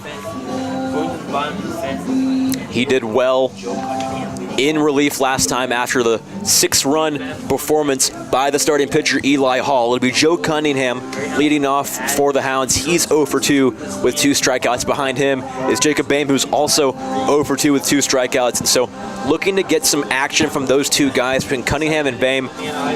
Just one of them's got to get on base eventually. You got to think. One of them's got to put the ball in play. And these are 2 guys that are very qualified, have shown a lot of promise. Boehm, we've talked about, has been a JV guy for most of his career, and we're all rooting for him to show some promise in varsity. And I think that with this lead, the pressure's off. You have a chance to extend this lead late in the game. Right now is an excellent time for these 2 guys to get their first hits of the season. Yeah, they've definitely been struggling a little bit tonight, but I'm not too worried about either of them. Hopefully this at-bat goes a little bit better for them. Leading off the inning for your Greyhounds, the right fielder, number 21, Joe Cunningham. So for his first 2 at-bats, Cunningham introduced as Joseph. This time he's Joe. 0 for 2 on the day. He's leading off here in the bottom of the 5th. First pitch to him. Scurries away from the catcher. Left to create a 1-0 count as Cunningham takes the box. Yeah, Cunningham, tough start to the season. 2 strikeouts in his 2 at-bats today, but he takes that first pitch for a ball. Gask set, a 1-0 count for the right fielder, Joe Cunningham. Swung on top of it. That's the first strike of this at-bat for him. 1-1 count now. Gask peering in, he's set. Cunningham prepared for pitch 3. Gaskell's going to send it through. Swung over it again, looked very lost on that one. Was not in the strike zone. Gask pulled a string and Cunningham bit like a trout. Batter takes the box. The 1-2. Gask working quickly, and that one strays outside for ball 2. Not sure what Gask was going for there, but that ball was very, very outside. That ball would have gone behind a lefty if there was one there. The 2-2. Swung on and bounced to the left side. Ball is bobbled by the third baseman. Throw to first is in time, so Folk recovers. Had a rough go around trying to field the ball there, but the throw is in time to get the leadoff man, Joe Cunningham. What a recovery play by Folk. He bobbled that ball badly and had to throw it all the way from third to first, but Cunningham had to unhitch the trailer a little bit there. They didn't get to first super fast, and he got thrown out just in time. Jacob Boehm digs in. 0 for 2 with 2 Ks. The first pitch to him is in there for a strike as the walk-up music continues here. That's what I was about to mention. Walk-up music was going that entire time throughout that pitch. Boehm led off the 4th inning last time, looking for his first hit as a Carmel varsity Greyhound. Next offering to him is too low, and that's the second ball to him. 2-0 count with 1 out on the board. Boehm at first base today. We talked about him earlier having some minor defensive struggles, but once again, a kid that we're all rooting for to turn it around as this season continues. Getting that experience is going to be crucial for him. No runners on base for the Greyhounds. Certainly a formidable performance so far from Gaskell as he looks to prevent the 6 runs. 2-1 is bounced over to the right side. Taking it himself will be Glander, and that's the second out of the inning. So we hoped for Cunningham and Bame to at least just put the ball in play, and that's exactly what they did here in the 5th. Yeah, they broke the strikeout streak. Both got out on a routine play. That was tough from Beam there as that ball just rolled down the first base line straight to the first baseman, who was able to just catch and instantly step on the back. So here's Anthony back. One of the few guys without a strikeout or a walk in today's game. He had a ground out in his first chance in the second and a ripped double just last inning. We had a fan sprint out of somewhere to make a play on that foul ball, but he made a smarter decision, backed out of it as it bounced high on the concrete. Allows the top of the order to send him home after J.D. Stein was intentionally walked and gave Matisse back to the man.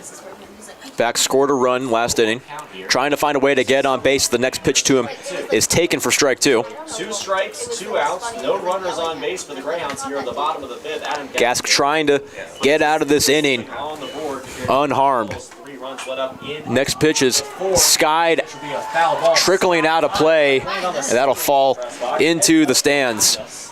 Count stays 1-2. A few fly balls in fan territory. That one also almost sniped a fan, but he was able to get out of the way in time. There's only been 1 inning in this game that Carmel has not scored. That was the second, and so Carmel in jeopardy of repeating that here in the 5th. The 1-2. I took some thumbnails. Just outside for ball 2. 2 count now, the 2 outs. Another 2-2 count. Yeah, what I don't like. Sun continues to set For Anthony back. here at Hartman Field. On base is the last inning. Can he do so? Back has a 2-2 count. Next offering to him is outside, and Anthony Back has a quality at-bat here. He's worked the full count. Yeah, he's having a solid game offensively tonight, as we saw last inning on his at-bat ripped to right field where Miller slipped before he was able to make the play. Hopefully he's able to make some more magic happen at this at-bat as he swings and falls to the ground. I believe that ball was fouled off his left foot as he limps out of the batter's box. Yeah, those ones are going to hurt, but it keeps him alive in this at-bat, and he'll get another chance to take a hack at it with Jalen Brown waiting on deck. He grounded out to first base last time. Bag hops right back in the batter's box, ready for this next pitch. Next pitch to him is just too high for the 6-something DH, and he'll hobble over to first base with a walk. Now, it's not easy to throw a ball high on Anthony Back. Now, that kid is tall, and Bask still just put it way too high above his chest, and as Back confidently takes that pitch and walks down to first base. So 2 outs, 1 out now, or 2 outs, 1 on. Now for Jalen Brown, he has yet to get on base today. Lurking from the on-deck circle. Lionel Carter ready to flip over if Jalen Brown can get on base. A check on the limping Anthony Back over at first. He's in there safely. Back to the bag before the throw arrives. 6-3 lead for the Carmel Greyhounds. Gask set now. Still no count on Jalen Brown. First pitch to him is taken low in the dirt. A faster runner than Back might have thought about taking off. Very inside as well, as Brown kind of backs up his body, which if he stayed in there, he might have been able to take that on the knee or quad, but that definitely wouldn't have been the most comfortable thing to take. Time is called by the catcher Dixon in a quick meeting on the mound by the Noblesville battery. Brown is looking to get on base and bring the top of the order back up through the Greyhounds. Jalen Brown playing second base today. We've talked about this being a major storyline for Carmel defensively. He's played it well so far. Stealing second and working his way back. And objectively, if you're used to the infield, it's not a hard position to get used to. The 2-0 showing bunt. Brown gets it down. He's going to leg it out at first. Throw down the line is not in time. Jalen Brown legs out an infield single on the bunt. Now And what a way to get on for the first time this season. This is what we talked about last inning at his at-bat. Laid down a bunt, or showed bunt with 1 out and only a runner on second. Thought it was a bit of a questionable decision, but now he lays down a bunt with 2 outs with nobody expecting it, and he shows off that speed as he's able to make it to first base in time. So J.D. Walkman-Stein digging up to the plate for his 4th time this evening. He has a hit by pitch, a walk, and an intentional walk.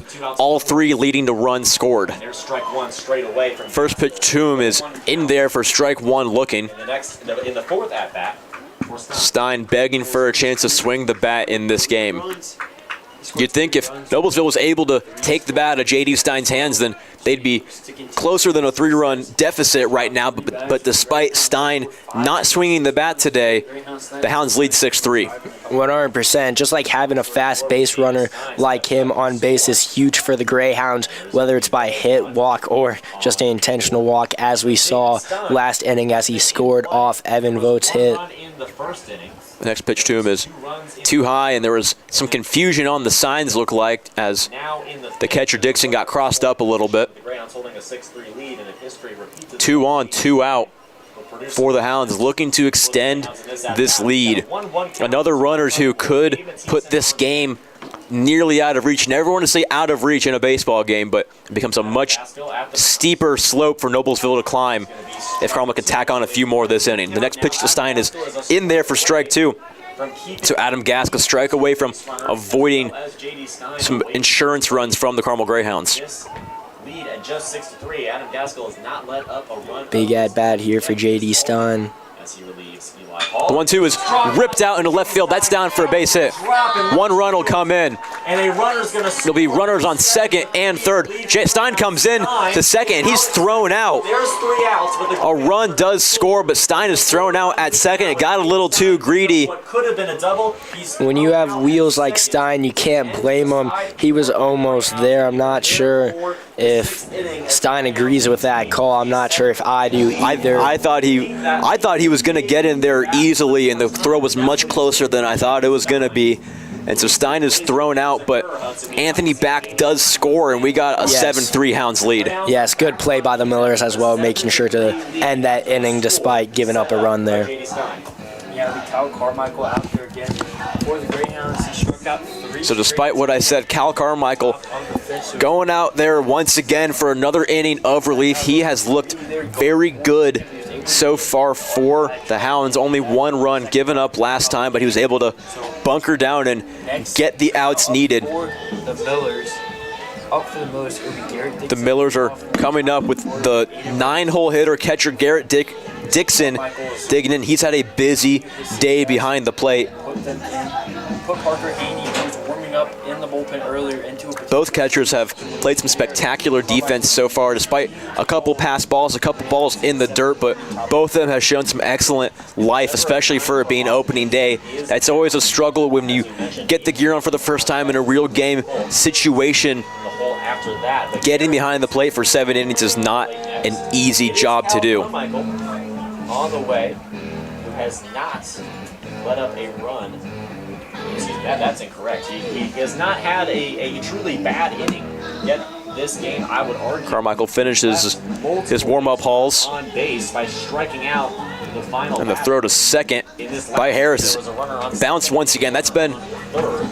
a struggle that we've seen Them away, that later in this game, is that Harris started out the game throwing automatically over to second base, but since then he's had some issues bouncing it. Sometimes that's what you want as a catcher. Some catchers intentionally bounce the ball, but it's a little interesting to see but Cal Carmichael Harris's changeup kept on second, kept him on third, and sent them his back warm-up throws to second. So it'll be Garrett Dixon digging in. We begin the 6th. The Noblesville catcher in the top of the 6th. First pitch to him is in there for a strike. 7-3 lead. And there's going to be strike 1 straight away sent toward Garrett Dixon. Yeah, 0-1 count here. Heaney's still warming up in the Hounds bullpen. Next pitch is grounded up the middle, off the glove of Carmichael. Gloved and thrown away by Jalen Brown. It's thrown past Bem once again. Bame is unable to haul in the First base, not worth the risk. poor advised throw by Jalen Brown, but So a try Garrett Dixon stays at first, and so worst case scenario does not come to life here and we're gonna in the see top of the a 6th. runner At first, and The shortstop, Yeah, Kyle number Carmichael 15. deflects that. Aiden Reynolds. It was a tough play for Brown, regardless of the outcome, so that might still remain a base hit for the Noblesville catcher. Rush a throw to get Garrett. Aiden Reynolds in now.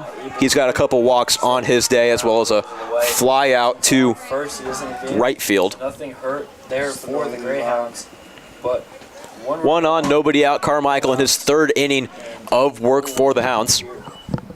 0-0 count here for Carmichael. here is Cal Carmel. First offering to Reynolds is And that one too low for ball 1. 1-0 count now. As you said, he faces the top of the order in Dixon has been one runner on base. a bit of a steal threat so far in this game. He's gotten some heavy attention from the Carmel pitching staff and the first baseman, Bem. 7th inning, remember, only 7 Don't be surprised to see him get additional Michael's second pitch, and that one is going to be attention here in the 6th inning. Yeah, Greyhounds all night as well have been straight to the keeping the runners disciplined, constantly throwing back down to first base. You sound like you just ran a marathon, Brendan. How are you feeling all right? You know, I was just hustling back. When nature calls, you answer. So A 2-0 count now to Aiden Reynolds, the shortstop. Next pitch to him is well too low, and a 3-0 count count here. to the Noblesville leadoff hitter. Up 7. He's had a very patient day at the plate. Aiden Reynolds has a massive Scored a run back in the 3rd. They're down 7-3. The Right, Nobles we're at the are top on the of road six, at Hartman Field. Next pitch to him. Finds the strike zone there. So Carmichael hasn't given up on this at-bat yet. There comes Carmichael. It's a 3-1 count. Uphill battle at 3-1. Garrett Dixon waits on first base. He got there via the poor throw by Jalen Brown. as we still have Parker Heaney warming up, Cal Carmichael stays in the game for now. Carmichael finds a corner on that pitch. Count runs full, 3-2. Might want to see Garrett Dixon take off here. His lead is very conservative. Carmichael doing a great job this game so far. Dixon doesn't go, and the pitch to Reynolds is too low, and that'll be ball 4. McCoy Folk stepping up to the plate now as a quick meeting on the mound by the Carmel battery this time. Talking this over, trying to preserve the Carmel bullpen as much as you can. Carmichael has done an excellent job. This is his 3rd inning of relief for the Hounds. Harris and Carmichael talking alone as Coach Zangrilli now goes out there to talk with the entire infield. We will see if he gets pulled or what is going to happen here. It looks like they're going to pull him. Yep. Gets a firm handshake from Coach Z, and a round of applause here from Hounds faithful. Excellent job in relief by Cal Carmichael. Parker Heaney throws one last warm-up pitch, and he is now running out to the mound. Carmichael finished with 5 strikeouts on the night. A very strong performance, only letting up 1 run, but he is responsible for both of the runners on base. Yeah, this jam for the Greyhounds.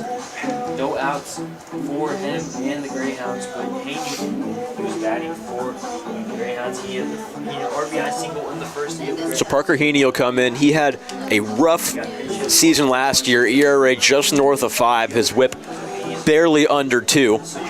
That was his junior year, and so hopefully we see some growth both in athletic and personal maturity for the young man coming into his senior season, getting his first opportunity on the mound here tonight. It is a chilly Tuesday night here at Hartman Field. Hounds holding on to a 3-7 lead. When we get back to action, the tie and run will be on deck for Noblesville. He's another pitcher that also hasn't gotten a whole lot of opportunities. We're going to see a lot more of him in his senior year, so I'm sure he's going to have a great season. Hopefully he's able to close this game out for the Greyhounds. Yeah, it'll be interesting to see how the Hounds manage the rest of this game when you have Heaney coming in with nobody out here in the 6th inning. He's getting a full inning in the 6th, and so it'll be interesting to see if they keep him in for the 7th, depending on how well he does or how quickly he takes care of this heart of the Noblesville order coming up. If the Greyhounds bring in another pitcher, who do you think it will be? It's an excellent question. Feel like it could be Ivan Dodd, maybe? Dodd is potential. Kaipke definitely not. I've heard that he is a definite scratch for today, just because you don't want to show your cards too much for a team that could be in your section. But yeah, I don't mind the prediction of Dodd. A lot of guys have the potential to pitch. You have a Vogt, you have an Anthony Back, guys that can pitch, but you don't necessarily want to over-exhaust them in this opening day. So we'll see. Hopefully the time doesn't even come for the Greyhounds to make that decision. So we're looking for 2 solid innings from Parker Haney to end this ball game. I feel like that will be the most ideal situation for the Greyhounds. McCoy Folk now. Next pitch to him is in there for a strike. Quickly 0-2 to McCoy Folk. We did not mention sophomore Nolan Sunsdahl, who is a PO. I believe that they are planning to save him for a different game. Swung on and lifted high out into center field. Coming in and making the play is Mathieson. He gets the ball back into J.D. Stein over at second base, and that's the first out of the inning. That ball was read beautifully by Mathieson. That ball was harder than it looked, but he made it look super routine. As soon as the ball came off the bat, he got to the spot, was able to make the play and get the ball in. Trevor Corbet stepping in now. He had a single with 2 RBIs back in the 3rd inning, walked his last chance out. That was last inning in the 5th. He's got 2 on with 1 out and a chance to bring this game a lot closer for Noblesville. First pitch to him is in there for a strike. Haney got the first out on the first batter he saw. That was McCoy Folk. Trying to set the Millers down in order and send the Hounds to the bottom half. The 0-1 just too high. Count evens at 1 apiece. Slightly high pitch for ball 1. 1-1 count now with 1 out on the board. Here in the top of the 6th from Hartman Field, as the sun begins to set, we have arrived at dusk. The lights have been on for about. Bus is pulling out of the JV lot as strike 2 falls in there for Parker Haney. Now with an out on the board as Haney is looking good. Haney a strike away from getting his 2nd out in his 1st inning of relief. The 1-2 to Corbet. Swung on and floating out into right field. That'll drop for a base hit. They're giving the stop sign to the runner, Garrett Dixon. It'll be bases loaded with 1 out. Still a double play opportunity for the Greyhounds, but some serious trouble here for Parker Haney in relief.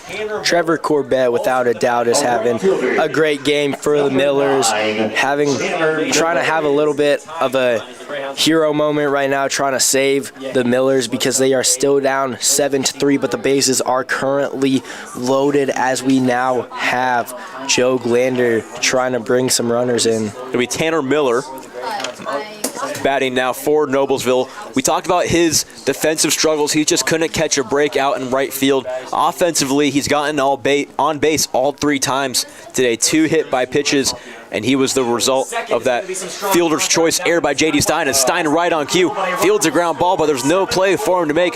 Stops the bleeding by keeping the ball in the infield, but a run does score. And so worst case scenario is that ball gets through and scores a couple, but Stein holds on to it, and Noblesville makes this lead from 4-3. Indeed, and my mistake, Tanner Miller there with the ground ball hit as Joe Glander is now up to bat for the Noblesville Millers.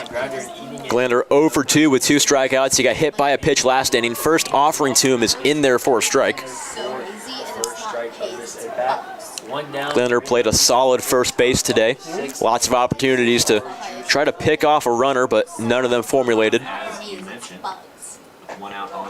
Next pitch to him is just too high. Count evens at 1 apiece. Lots of movement on that pitch, still just a touch high.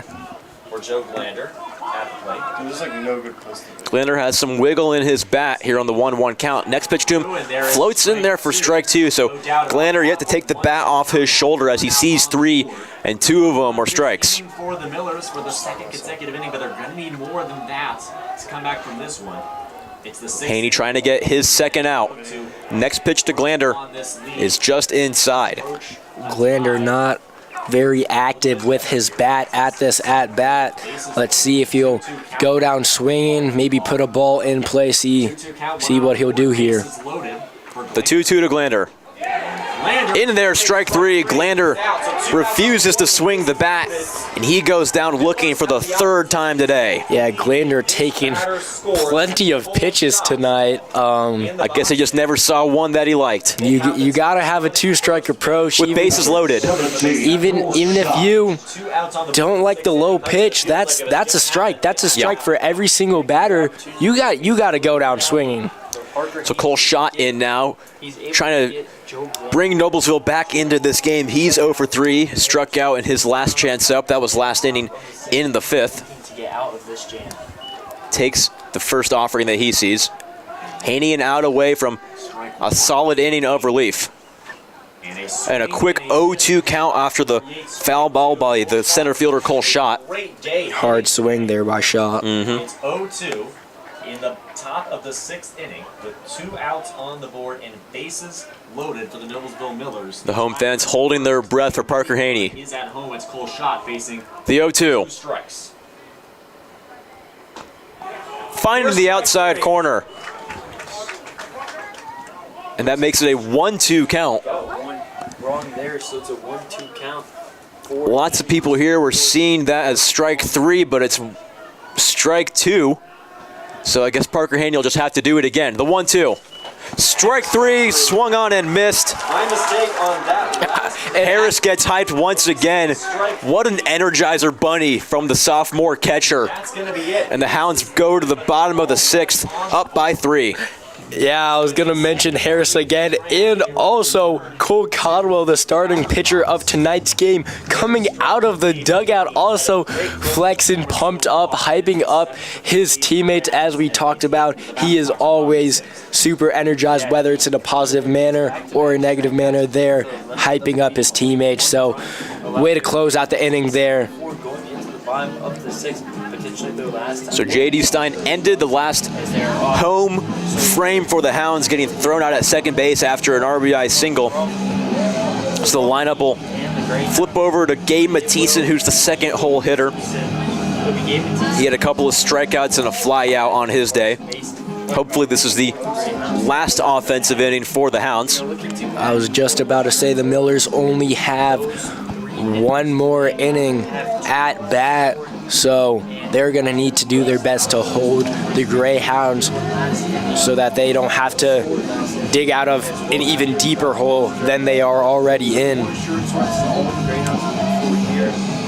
It's starting to get real dark here at Hartman Field. We can see our own reflections in the glass in the press box.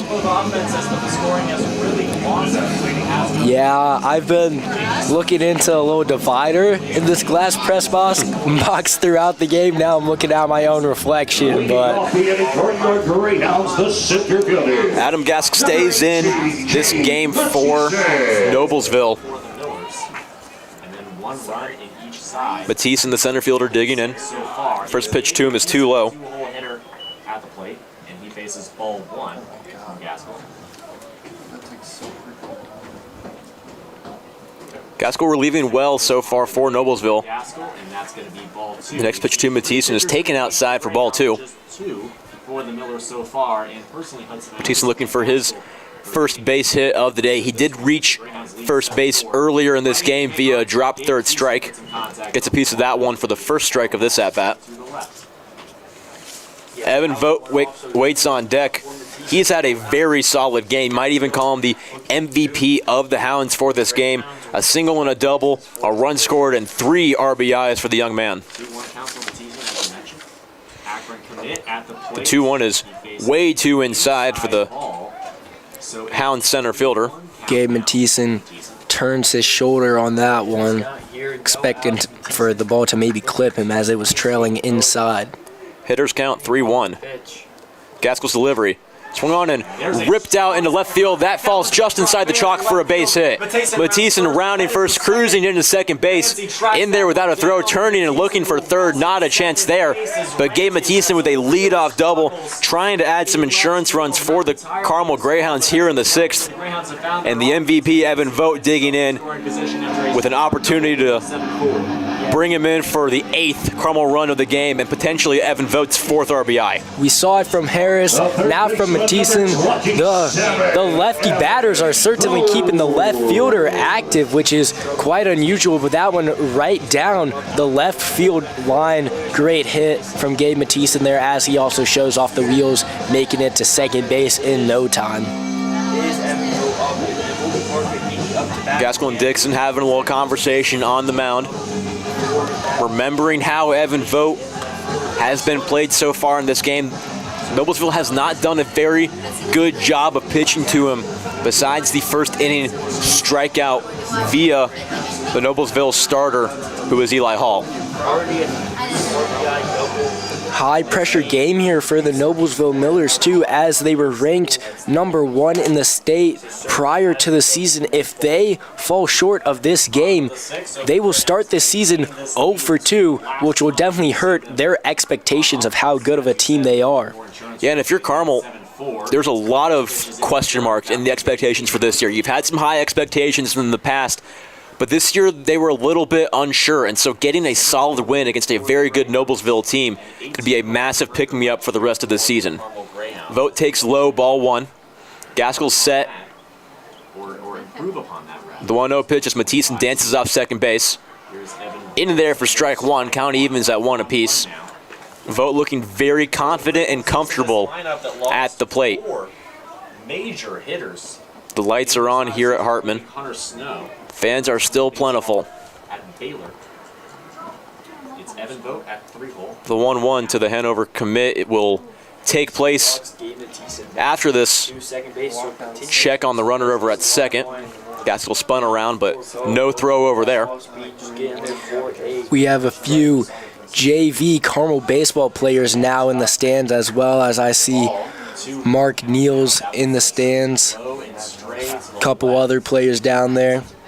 Yeah, JV finishing up their game a few moments ago, and their players making their way to support this winning team. Next pitch to Vogt is swung on and missed, but Mathisen takes off for third, and he cruises in there safely with his first stolen base. And so now 90 feet away from a 4-run lead.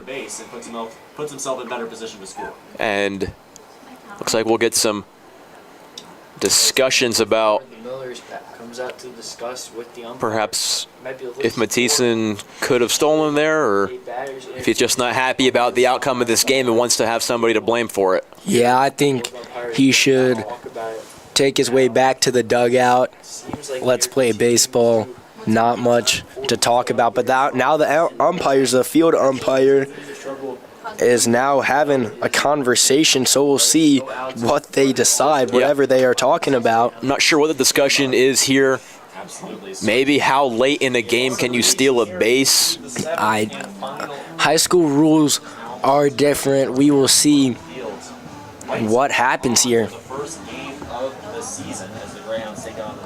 Once again, the Noblesville Millers come into this game 0-1. Still nobody out here in the bottom of the 6th. Mathisen had a leadoff double. It is now 7-4. Certainly. Vogt trying to finish his at-bat, but we're getting some rule discussions here. Perhaps some batter interference on the throw to third base. We'll see what the umpires decide. It looks like Mathisen staying at third base. There's not any huge announcements here from our home plate umpire. Clean white pinstripe jerseys from the Greyhounds throughout tonight. Well, that's one pro of playing on this turf field, is you're not going to get a whole lot of dirt stains on these very pretty white unis. I mean, I don't know, as a former baseball player, dirt is part of the uniform. Oh, for sure. I love getting dirty. I never liked playing on turf. Yeah, I mean, turf, it's always a lot better maintained, so definitely it's nice to have a full turf field. And as we are back in play, looks like nothing has changed. Yeah, so innocent until proven guilty, apparently, for Gabe Mathieson and Evan Vogt. Vogt will dig in. He still has a 1-2 count. Nobody out.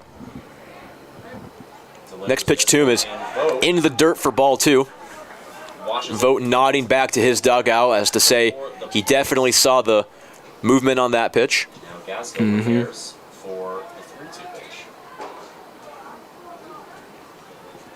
Vogt still playing with a 2-strike count here. Next offering to him. Swung on and ripped out a play, so we'll do it again. We'll run it back with 2 strikes on the board. No outs in the bottom of the 6th. The Greyhounds lead 7-4, and the 3-hole hitter, Evan.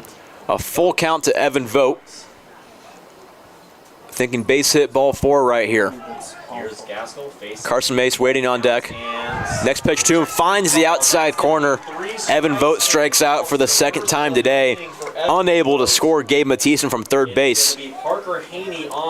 That is still only the first out of this inning, but it is going to be important for the Greyhounds to get Gabe Mathieson to score here.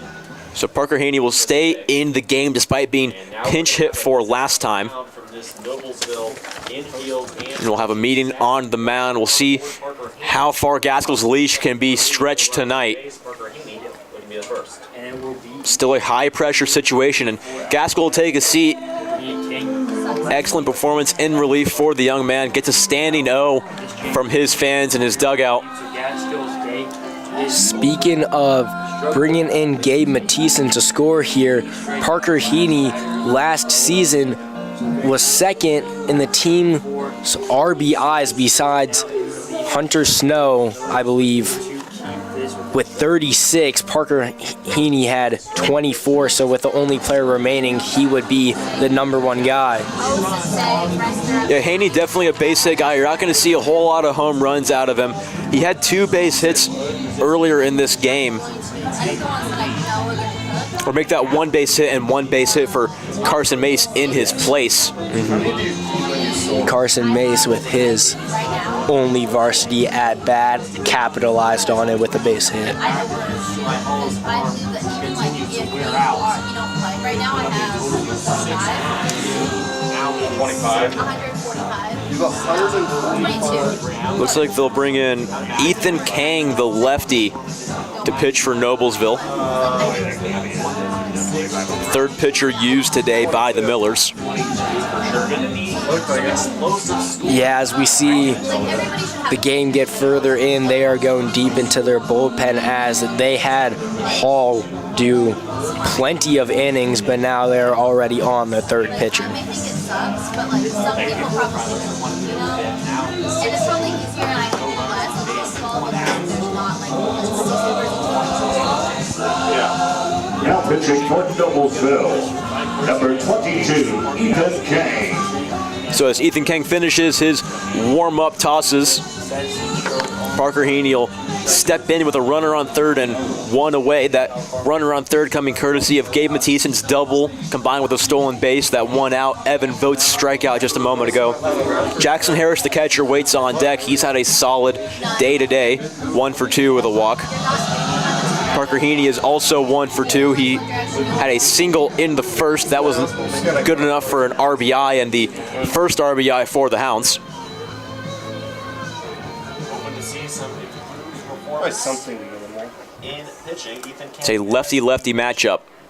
Like, yeah, we'll just. Ethan Kang brought in this deliberately for this. We'll go to my other graphics. 1 out, no opportunity for an easy double play, as the warm-up throws weren't enough time out for Noblesville to figure out the game plan against Parker Heaney, and so Dixon will make its way out to the mound and talk strategy once again.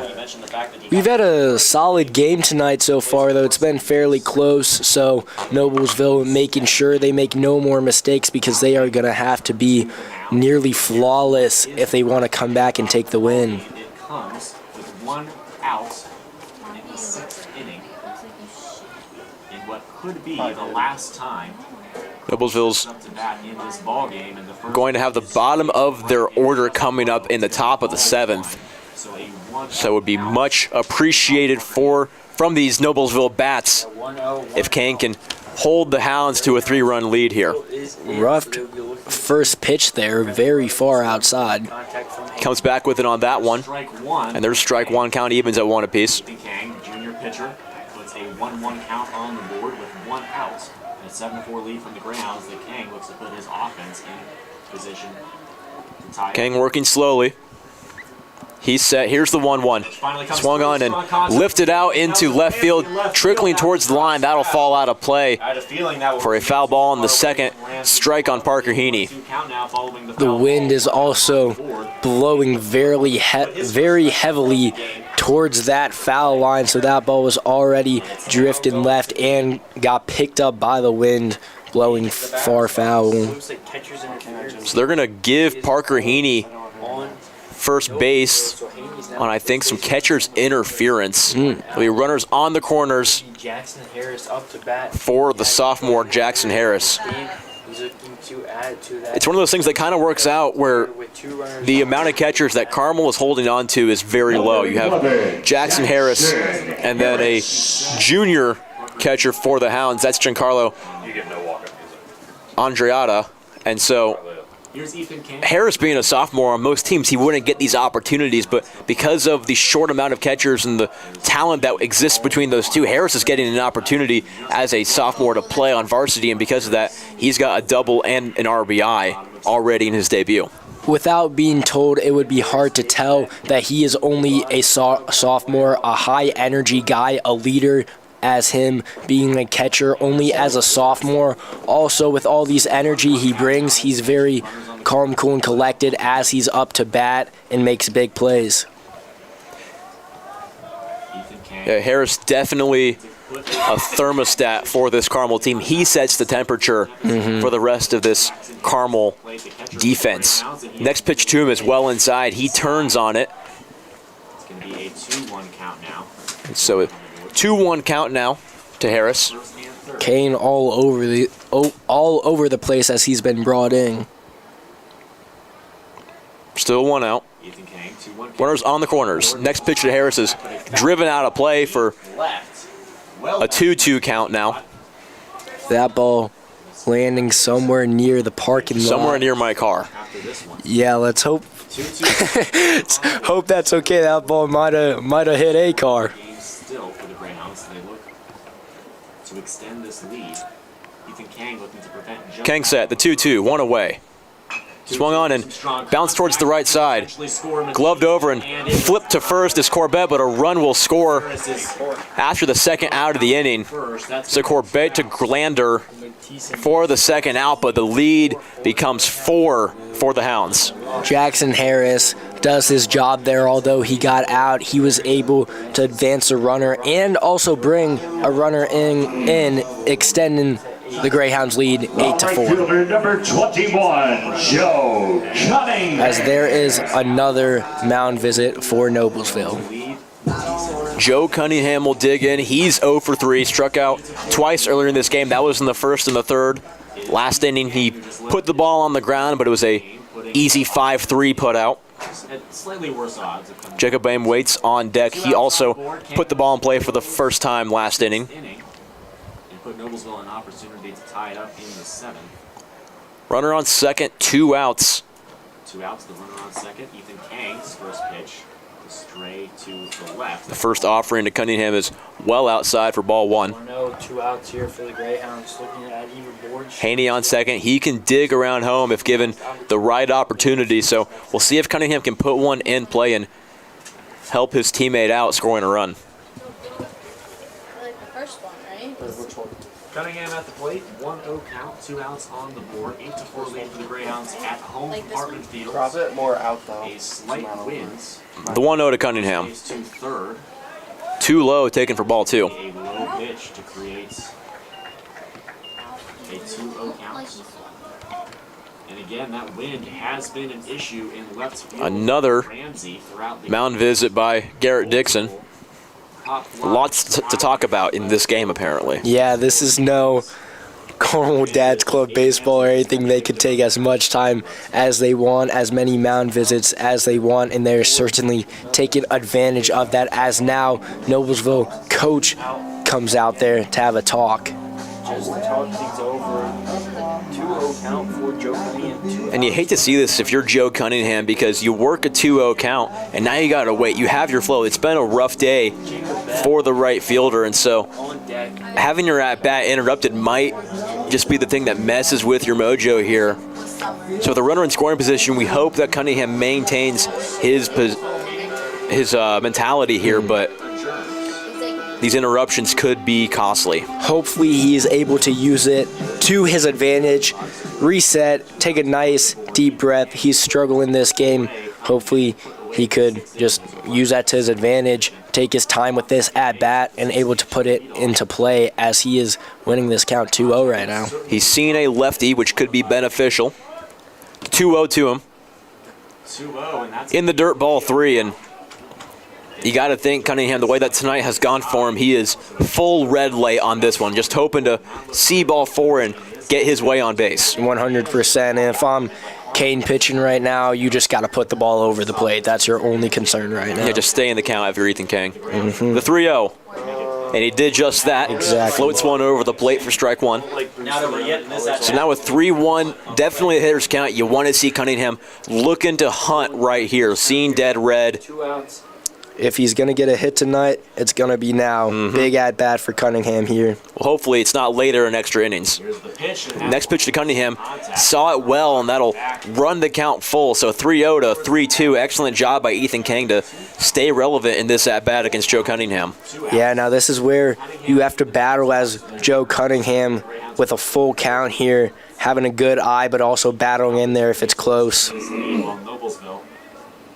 The full count. Heaney on second. In the dirt, ball 4. Ball gets away from Dixon, the catcher. Heaney rounding third, checking out home. He won't go, but it'll be runners on the corners now for Jacob Boehm, who really would love a hit. Parker Haney takes third base from that wild pitch. Joe Cunningham gets first from the long. First baseman number 5, Jacob Bain.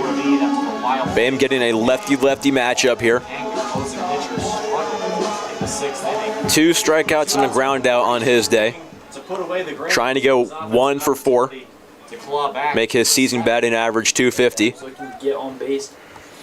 Nothing to be embarrassed about. First pitch to him is finding the bottom of the zone for strike 1. His first pitch gets down for a strike. An excellent at-bat by Joe Cunningham to keep himself alive, foul off one, and work the walk to keep the inning alive for the Hounds. He did that at-bat perfectly. Next pitch is in the dirt and blocked excellently by Garrett Dixon. Yeah, with runners on the corner, you can see Joe Cunningham. Runners still on the corners. We'll see how Cunningham approaches this, being on first base with a runner on third. See if he tries to take second. Runner takes off. Throw is pump faked, so a catcher's indifference here late in the game. No attempt by Dixon to throw out Joe Cunningham. So 2 runners in scoring position now. Still 2 away. Jacob Boehm with a chance to really break this one open and maybe even put the Hounds in double digits. Yeah, Cunningham right on cue as he takes second with runners now on second and third. The 1-2 is ripped down the line and just foul. Inches from staying inside the line there, but we'll do it again here with a 1-2 count. Cunningham took off second fast. He was already making his way towards home. Yeah. Takes a jog back after the ball was called foul. 1-2, 2 away, 2 runners on. Hounds lead by 4. Next pitch to Boehm. Catches the outside corner for strike 3. Boehm goes down without a fight for the 3rd time today. That'll do it for the Hounds offensively in the bottom of the 6th, but we'll go to the top of the 7th. Hounds trying to shut the door on the Noblesville Millers, up by 4. Very tough call there from Beam. That looked a little outside to me. I was waiting for the umpire to say April Fools, but that is called strike 3. So now the Millers need to tie it up to at least stay in this game. It is the top of the 7th inning, the final inning for the Millers, down 8-4. Parker Haney stays in the game after an excellent inning of relief. We talked about two-strike approach throughout this game tonight, and Bame at that last at-bat, he had just lacked an adequate two-strike approach. When you get in that count where you know you're a strike away, any borderline pitch has to be your pitch, especially with runners on, and just wasn't the right look for him. But the good news for him is that there's a 4-run lead for the Hounds, only 3 outs to go before sealing off an opening day win. Off the inning for Noblesville, the designated hitter number 1, Luke Hagelskamp. Hagelskamp digging in, 0 for 3, 3 strikeouts on the day. Parker Heaney still on the mound, trying to finish up this game.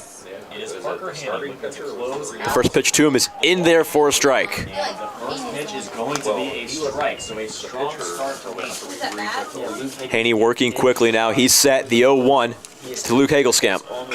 Swung on and lifted out into deep right field. That's going to be knocked down by the wind prematurely.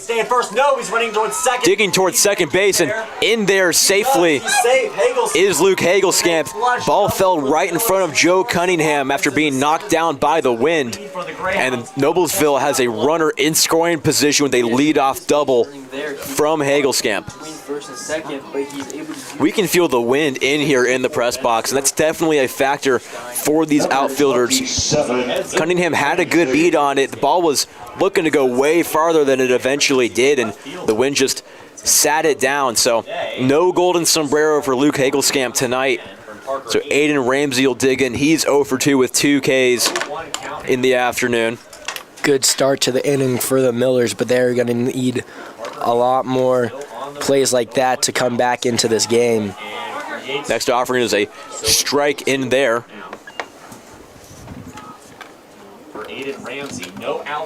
Nathan Kaibke warming up in the Hounds bullpen.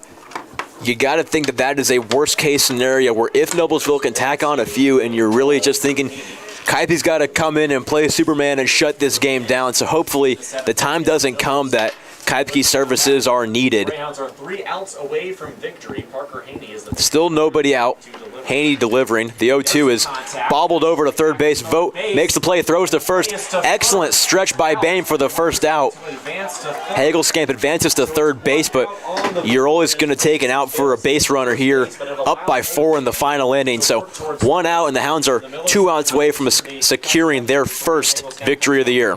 Typically, that is a solid at-bat from Aiden Ramsey, putting the ball in play, advancing the runner. But not in this situation. They're down 4. It's the last inning. They're going to need every base runner they could get. They want to stay at 0 outs throughout the whole inning, and already picking up the first out at the second batter. That does not help the Millers. Hounds infield hustles into the mound to talk it over. Garrett Dixon, the catcher, will step in. He is 2 for 3, 2 doubles, a run scored, or 2 singles, excuse me. A run scored and a fly out. He had that little blooper to Jalen Brown at second base earlier in the 4th inning. 8-4 is the deficit. The Greyhounds are 2 outs away from victory here in the 7th inning. And he steps off once again and adjusts himself. For the first pitch, headed towards sophomore pinch hitter and Jalen Stidham, an outfielder for the Millers. Pitch 1. A pinch hitter has been called upon to replace the catcher Garrett Dixon. That's going to be Jalen Statham here. He takes strike 1. The 0-1. In the dirt for ball 2. Good block there by Harris with a runner on third base, making sure the ball stays in front of him by all means. You do not want to give up a free run. 1-1 count to Stidham here. 1 away still for Parker Heaney. Next delivery to him. Strike 2. Finds an outside corner for strike 2, and Heaney's a strike away from an out away here in the 7th. Looking to advance himself and potentially Stidham pinch hitting for Garrett Dixon, who had a nice day at the plate. The 1-2 is swung on and ripped down the line towards the Noblesville dugout, and will do 1-2 once again. To the 5th pitch. 1 out on the board. Again, Stidham pinch hitting for the catcher and Garrett Dixon facing Parker Haney, third pitcher of the game for the Greyhounds. 1-2 count, 1 out. Time called here after the Stidham foul ball. Keipe still warming up in foul territory. I do not think it's a Greyhounds' priority to get him in as long as Parker Heaney is able to finish out the inning. But here's a line drive down center field. That's going to score a runner. First, so an 8-5 lead now from the Greyhounds. Yeah, so Stidham knocks in a run here, cuts the lead to 3. And so the tying run's going to be on deck. The leadoff hitter. Aiden Reynolds steps up to the plate. He walked his last chance up. The shortstop. Dixon gets a single out of that rip down center field. So Hagerskamp is able to score there. So 1 out. Greyhounds lead 8-5, top of the 7th. Aiden Reynolds, the leadoff man for this team, is up. First pitch to Aiden Reynolds in there for a strike. 1 out on the board, an 0-1 count. Reynolds with 3 walks on the day, giving him a 0 for 1 stat line. Lead from the Greyhounds is maintained. Stidham sitting at first base.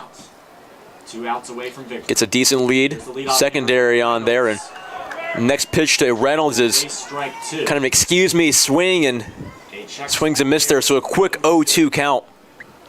Parker Heaney set once again, checks on the runner at first.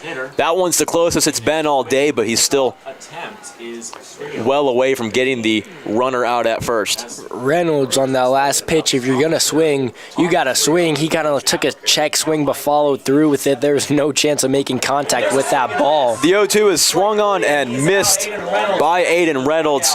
That's his first strikeout of the day, and so it falls to McCoy Folk as the last chance for Noblesville. 2 outs, 1 on. Hounds leading by 3 here on opening day. The third baseman, number 3. Parker Heaney dialed in this inning, trying to be the hero pitcher, finish out this game, and not even force it to go to the bottom of the 7th. First pitch to Folk is in there for strike 1. His third of the day. Now he's McCoy Folk, who is over. Check on first is just too late. Stidham gets in there safely. That would have been a great way to end this game with a pickoff at first after so many failed attempts by both sides.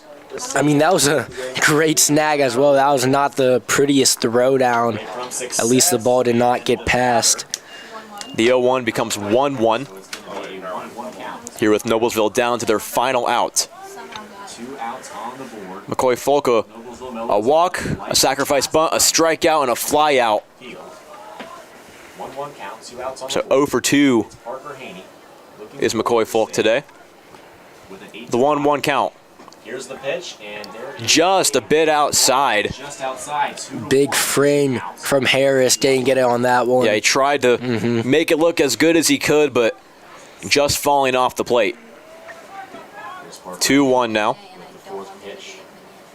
Swung up the middle for a base hit. Glove, and it rolls past the infield. Right. Runners on first and second, and Noblesville is not going down without a fight. The tying run will come to the plate in the form of Trevor Corbett. Miller's alive, so they're down That ball 8-5. right beneath Parker Heaney's glove. He had a chance to glove that really quickly and make a routine play to the first base, but it snuck right under it.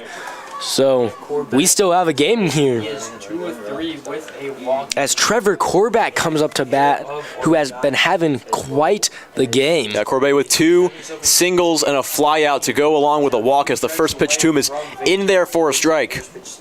Haney taking this game on his shoulders. No action in the Carmel bullpen anymore. Absolutely right. Strike 1, 0-1 count. 2 outs on the board. The 0-1 quickly becomes 0-2 with a second called strike. Again, the time. Haney slowed him down on that one, and the Hounds are a strike away from being perfect in 2025. Lead by 3. It's not even Twitter, it's X. Potentially the 3rd strike. The 0-2. Pitch on the way. Corbett set Here's the 0-2. from Haney in the dirt for ball 1. Just low in the dirt. Heaney getting a little too cute with this. Yeah, tried to see if he would bite, but He had the 0-2 count, but now you just can't lose him as long as he is able to get him down in this pitch or the next one. No worries. But as you said, 1 pitch away from ending this game. On the board. the 1-2. Haney set. Here's the 1-2 pitch on the way from Haney. Just misses. Tough ball call. I thought that was on the corner, but the umpire calls it a ball. A lot of gasps and oohs from the fans in the dugouts. Yeah, lots of breaths being held here at Hartman. Count becomes 2-2 once again from Haney. Swing up the middle, Stein. Gloves try to take some himself. Throws to first in time for the out. J.D. Stein making a spectacular play to end the game. And the Hounds start 1-0 on the 2025 campaign. Cole Caldwell gets the W here at Hartman Field. Noblesville falls to 0-2 despite the expectations early in this season. Excellent offensive performance by the Hounds, and they go home happy here on this Tuesday night. Yeah, Hounds fired up after this win. You saw them throwing their gloves. They came in here as the underdog based off the rankings. I mean, it's tough to know how good a high school team is going to be before the season, so that is a great win for the Greyhounds. Kind of sets the tone for their season, starting off 1-0. Hopefully they are able to keep up this great performance throughout the season. Players shake hands here on this opening W for the Hounds. Who'd you like today, Brendan? Oh, I mean, everybody had a great game, even the players that didn't have the best game statistically, as we were talking about Jake Beam and Joe Cunningham. They were still able to put the ball out and play. They did just fine defensively, and the pitchers did a great job, in my opinion. Cole Caldwell and Parker Heaney both struggled last season. Cole Caldwell only giving up 2 runs, as well as Parker Heaney, which was just enough to be able to get the win.